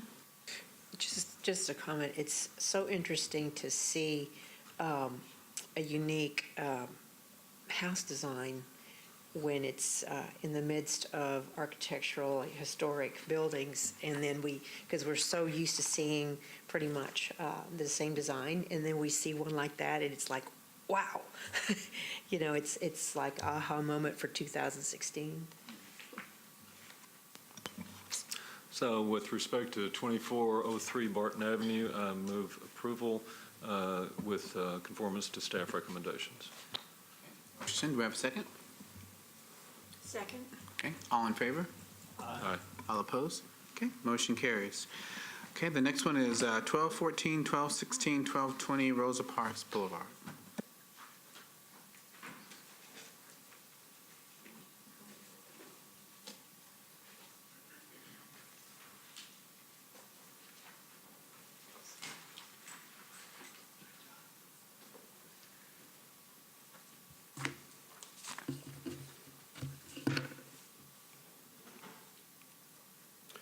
Okay, this has many addresses, 1214, 12, and 1220 Rosa Parks, or 709 Monroe. It's at the corner of Monroe and Rosa Parks, 8th Avenue, in the Germantown Historic Preservation Overlay.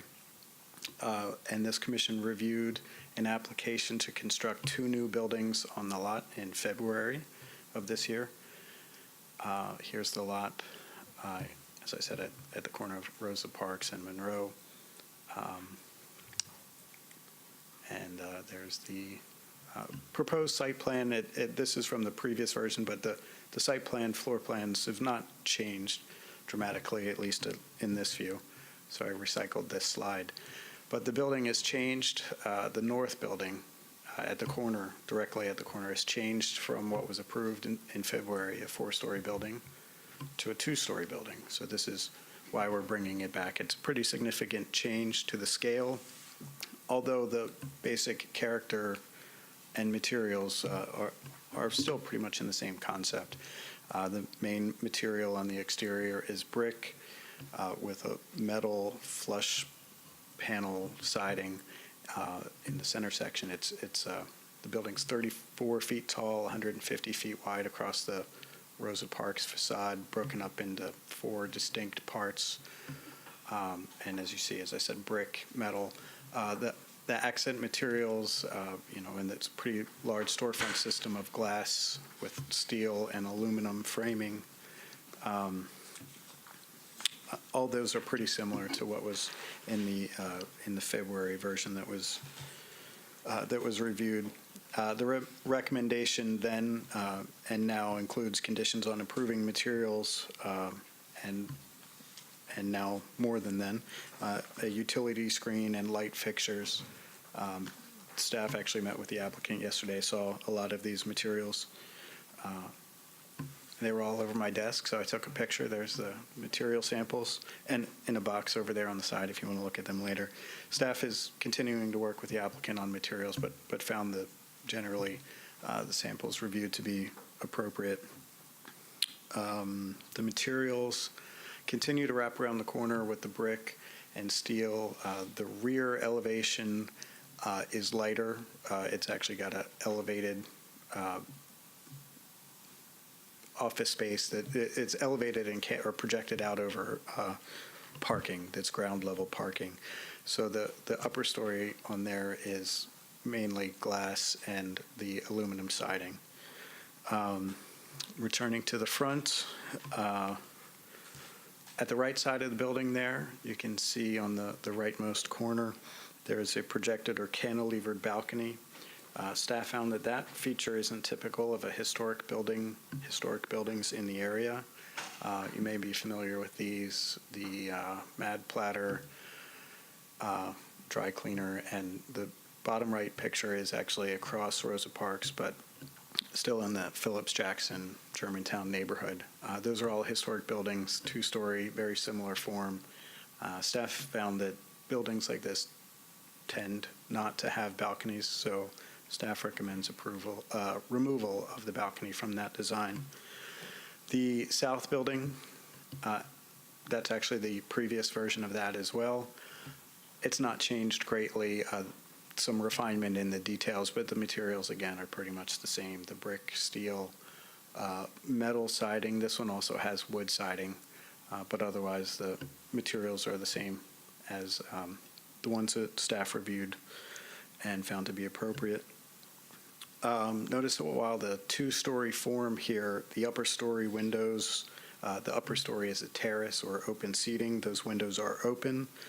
So staff would say that to enclose them with glass, plastic curtains, or anything like that would be a type of change that would need to be reviewed and approved by the Historic Zoning Commission. Staff recommends, just going around, there's the last elevation there. Staff recommends approval of the demolition of non-contributing building that I didn't mention, but that little non-contributing building, and construction of 2 new commercial buildings with the conditions that the projecting balcony is removed from the front facade of the northern building, that a comprehensive signage plan and any individual signage is reviewed and approved by staff, that the terrace window openings in the upper story of the south building not be enclosed either with plastic, glass, or any other covering without a preservation permit or revising the existing permit, and that the applicant return to the commission with any additional changes or information on siding, lighting, fences, and other appurtenances. In meeting those conditions, staff finds that the project meets the guidelines for the Germantown Historic Preservation zoning overlay. Okay, thanks, Sean. Any questions for Sean and staff? The architects are here. There's a George Israel of Birmingham, Alabama, and Nick Dryden, local architect, is on board as well. All right, if the no questions for staff, would the applicants like to come forward and state your name and address and your case?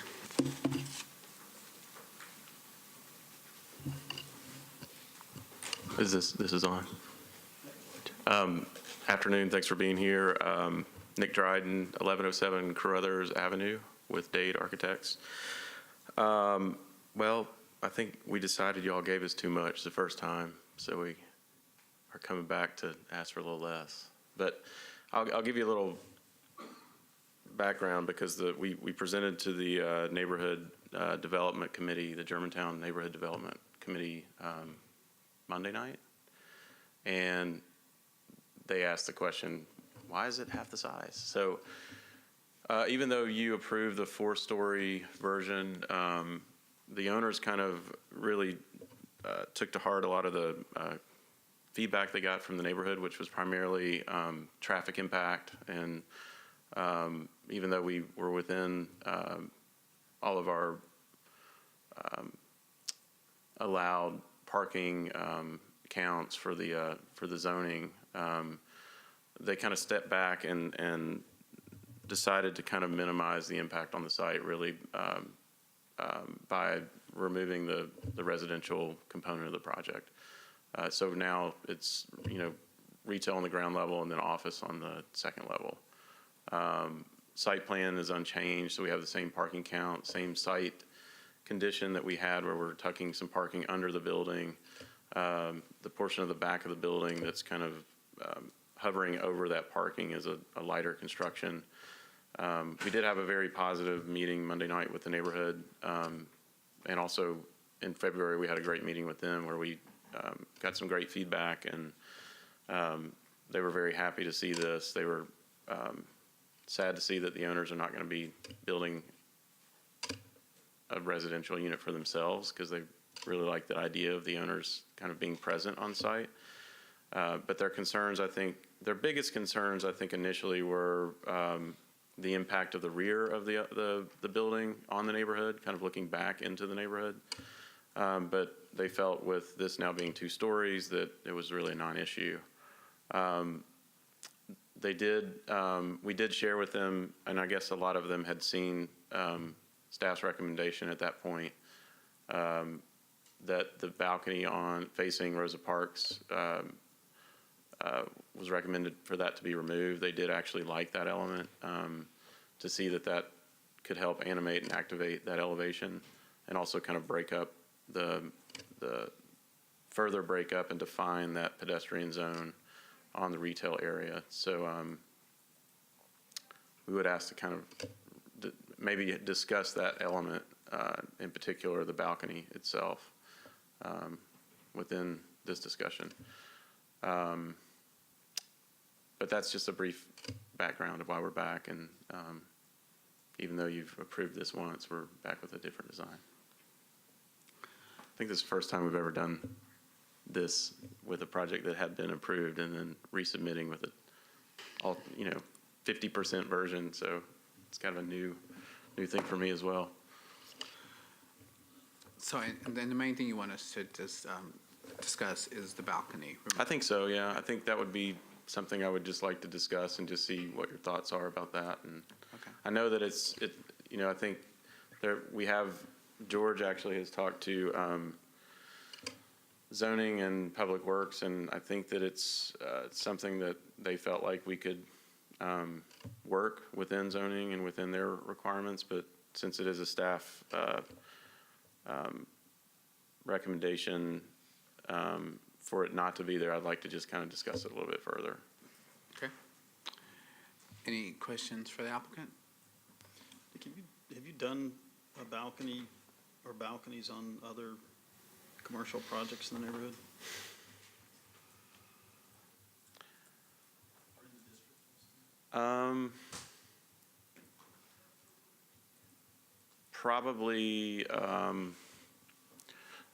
Probably not quite like this, that extend into the right of way, but 4th and Madison has some balconies, but they're within the envelope. They're not encroaching in the public right of way. Morgan Park Place, but again, I think very similar within the footprint of the but also a little bit more interior to the neighborhood, not on the boundary or on a major thoroughfare like Rosa Parks. Fair enough. Yeah. In discussing it, the distinction, if there is a distinction Sure. between being on the edge or Right. historic precedent, and that is certainly something. Yeah, that's a good kick around question. bit. I mean, I kind of went back myself and wondered if we'd had a similar condition. I don't think that we really have, so. Thank you. All right, thanks. Open public hearing. Would anyone like to speak regarding this project? Okay, close public hearing. Discussion, and any more discussion about the balcony in particular? but if there's anything else, of course, too. So staff, is that, what's your take on that balcony again? Well, just as I said, it's not a feature typical of historic buildings with this same context, being a two-story commercial. Two-story commercial is not uncommon in the neighborhood at all, even on, corners and major streets. But I didn't know of any that had a balcony on the front, so. But wouldn't that be bringing it to today, 2016? One As a matter of certainly, yeah. philosophy? Yeah. Just saying. Part of that, or adding to the discussion, which Nick had referred to, is for the Madison is a two-story. That's a mixed use, so there's a combination of some live-work units where there's downstairs. I'm thinking of the street frontage there. Those are more innies than they are outies. A project that was another done by another design firm. I'm trying to remember if one of the it's a residential unit, but it's right next to commercial. One of the residential units has that projecting balcony. The distinguishing factor on this one, I think, is that it's an Audi and it's also over the public right of way. I thought he said it wasn't in public right of way. I was halfway paying attention. Yeah, Sorry. I think that's important if it is. Over a sidewalk or something. Is it, Nick? Is it over a sidewalk? It is. Okay, thank you.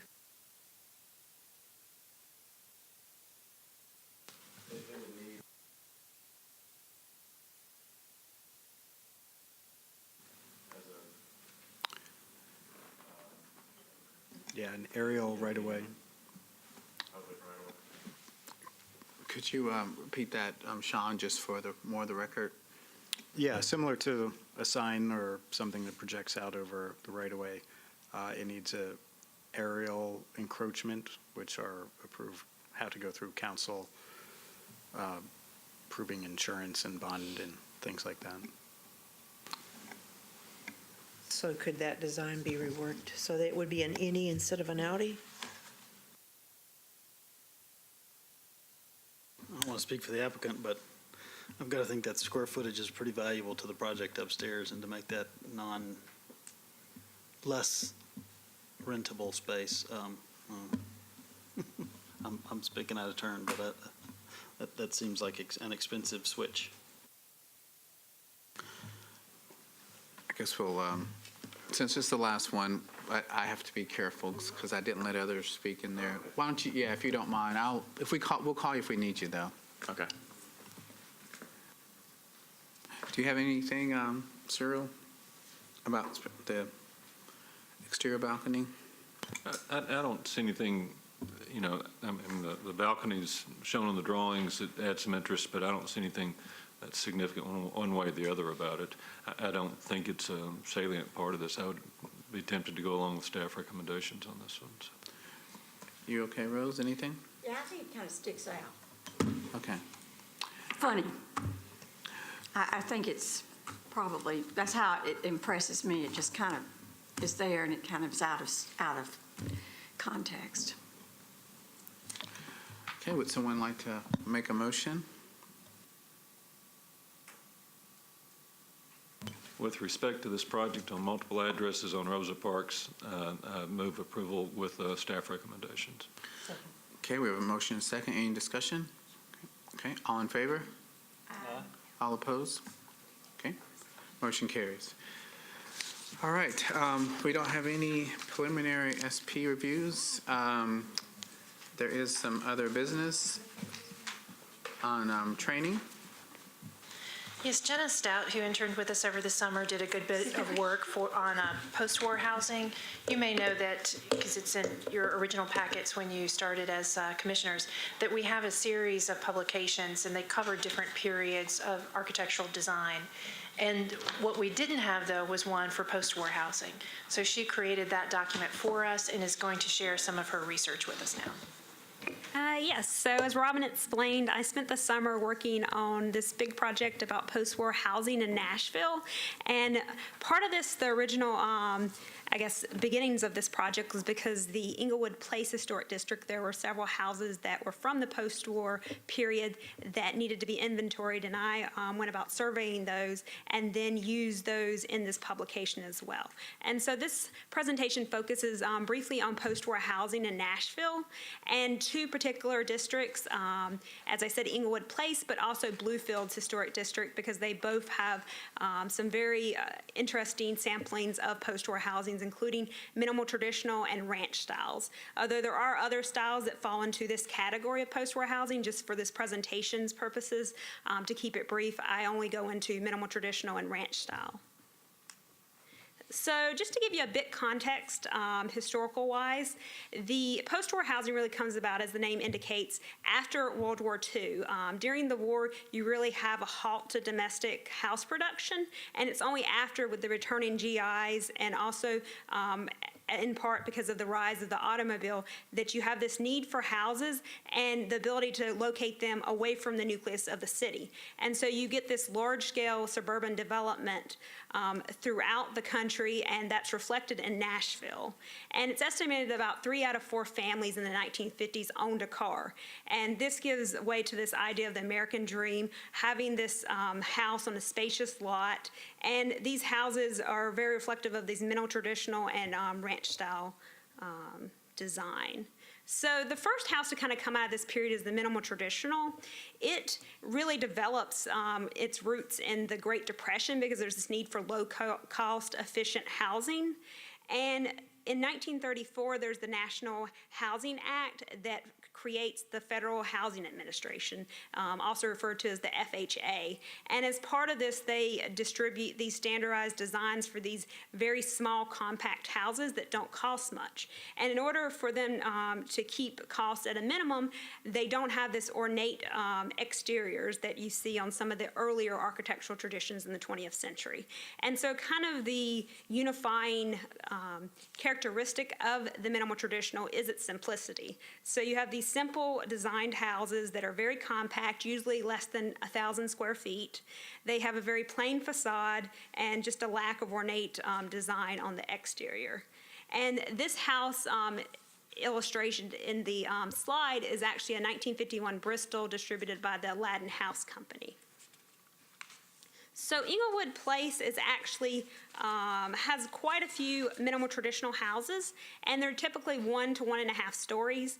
And a lot of times they take inspiration from earlier architectural traditions. The ones on the left are actually kind of a simplified version of the Tudor Revival style. And so you see that front-facing gable with the chimney combination. And then you'll also notice the one on the right does not look anything like that, but it falls into this minimal traditional style because it's very plain, compact design, as I've stated before. And it also, you'll notice the use of awnings in 2 of the houses. Awnings were often used because you needed to protect against the elements, especially in houses like this that don't have that wide eave overhang. Bluefields Historic District has about 37% of its houses that fall into this minimal traditional style categorization. And Bluefields was first developed in 1929 by the Branford Realty Group. And so the houses were constructed in 1930s to 1950s that fit directly into this minimal tradition style category. And as you notice, these look like some of those we just saw in Englewood Place, very much similar to the Tudor Revival, but simplified versions. And then you get a bit of a different one. These kind of reflect the Cape Cod influences. You'll notice through the dormer windows and the roof line. But I like these 2 images, both from Bluefield Avenue, because they show the different use of materials. The top one, of course, using brick, while the bottom one is using more of a stone veneer on the exterior. This, of course, gives rise to the transitional ranch, which is kind of this transitional period between the minimal traditional and the ranch style. So you see that they incorporate elements from both the minimal traditional and the ranch style. It has the 1-story horizontal massing, asymmetrical shape, but still has kind of that plain facade that you saw with the minimal traditional. And kind of it's sometimes used interchangeably. The compact ranch, sometimes transitional ranch and compact ranch are kind of used synonymously. The compact ranch, though, has that hipped roof that you kind of associate with the ranch style, but it's a very compact form. It doesn't have that linear form that you often associate with ranch houses. And this one is from the 1951 Aladdin House catalog, and it's kind of the early development of the ranch, and it'll later become more of its linear form. And I like that illustration because these houses in Englewood Place look very similar to that house that was depicted in the Aladdin House catalog. And these, of course, are very compact. They often have these corner windows or picture windows, and you'll notice they're very muted forms of the ranch style, and they don't often have attached garages, and they sit on smaller lot sizes. Let's see. And then, of course, you get the full-fledged ranch style. And this house is from the 1971 Sterling House catalog. And you'll see it's very elongated form. And this is from was popular in the 1950s and 1960s. And it, of course, has the attached garage or carport. It also is so long because you have this addition of interior space and the separation of the master suite normally from the children's rooms with the living room, dining room, kitchen, and those rooms in between. You'll also see with this house kind of a mix of materials, including stonework on the exterior. You'll also notice the large picture window next to the garage, and these are all ways that they were trying to merge that outdoor and indoor living space. And you'll also notice that there's the iron post columns on the front, and typically those would have an ivy geometric design. And you'll also notice that there's not really an elaborate front porch, and that's because with the ranch style, you are really focusing your attention to the rear of the house. So you have the development of these patios with sliding doors, and really it's more of a private space back there, and so you don't have these elaborate porches that you saw with some of the earlier architectural styles. And Bluefield Historic District is a great example of ranch style houses. And I like these two examples from Cumberland Circle because they really show the transition between the ranch styles. So you have the compact ranch at the top that is really that muted compact shape. And then you have the more linear elongated form on the bottom that's from 1960. So you're able to see that shift that occurred from 1950 to 1960 in the size and shape of the houses. And so just kind of conclude this, the significance of the post-war housing and kind of the point of the presentation, because these houses are often overlooked because we are so familiar with them. There were so many that were constructed during this period, and maybe we grew up with them and we don't necessarily attribute them with historic value, but they really do have historic value. Many of them are coming up or have just surpassed the age requirement of 50 years to be National Register eligible. And past the age requirement, they are important because they are very reflective of this mid-20th century suburbanization of America, and also this emphasis on functionality, sometimes over design. As you've seen in the minimal traditional and ranch styles, they often kind of sacrifice these ornate materials so that they could be efficient. So that's kind of the gist of why they're important. And I didn't get to go into a lot of detail, but the guide that I developed is available at the Sunnyside office. If you have any questions or want to read that, you can find it at the office. So. And soon online. Yeah. Well, thank you for your hard work and appreciative for that. That's always kind of, these things get forgotten sometimes. So I appreciate it. Thanks a lot for that. And we look forward to seeing it online. Yeah, thanks. Thank you. Thank you very much. Any more business, Robin? That's it. Okay. Meeting adjourned.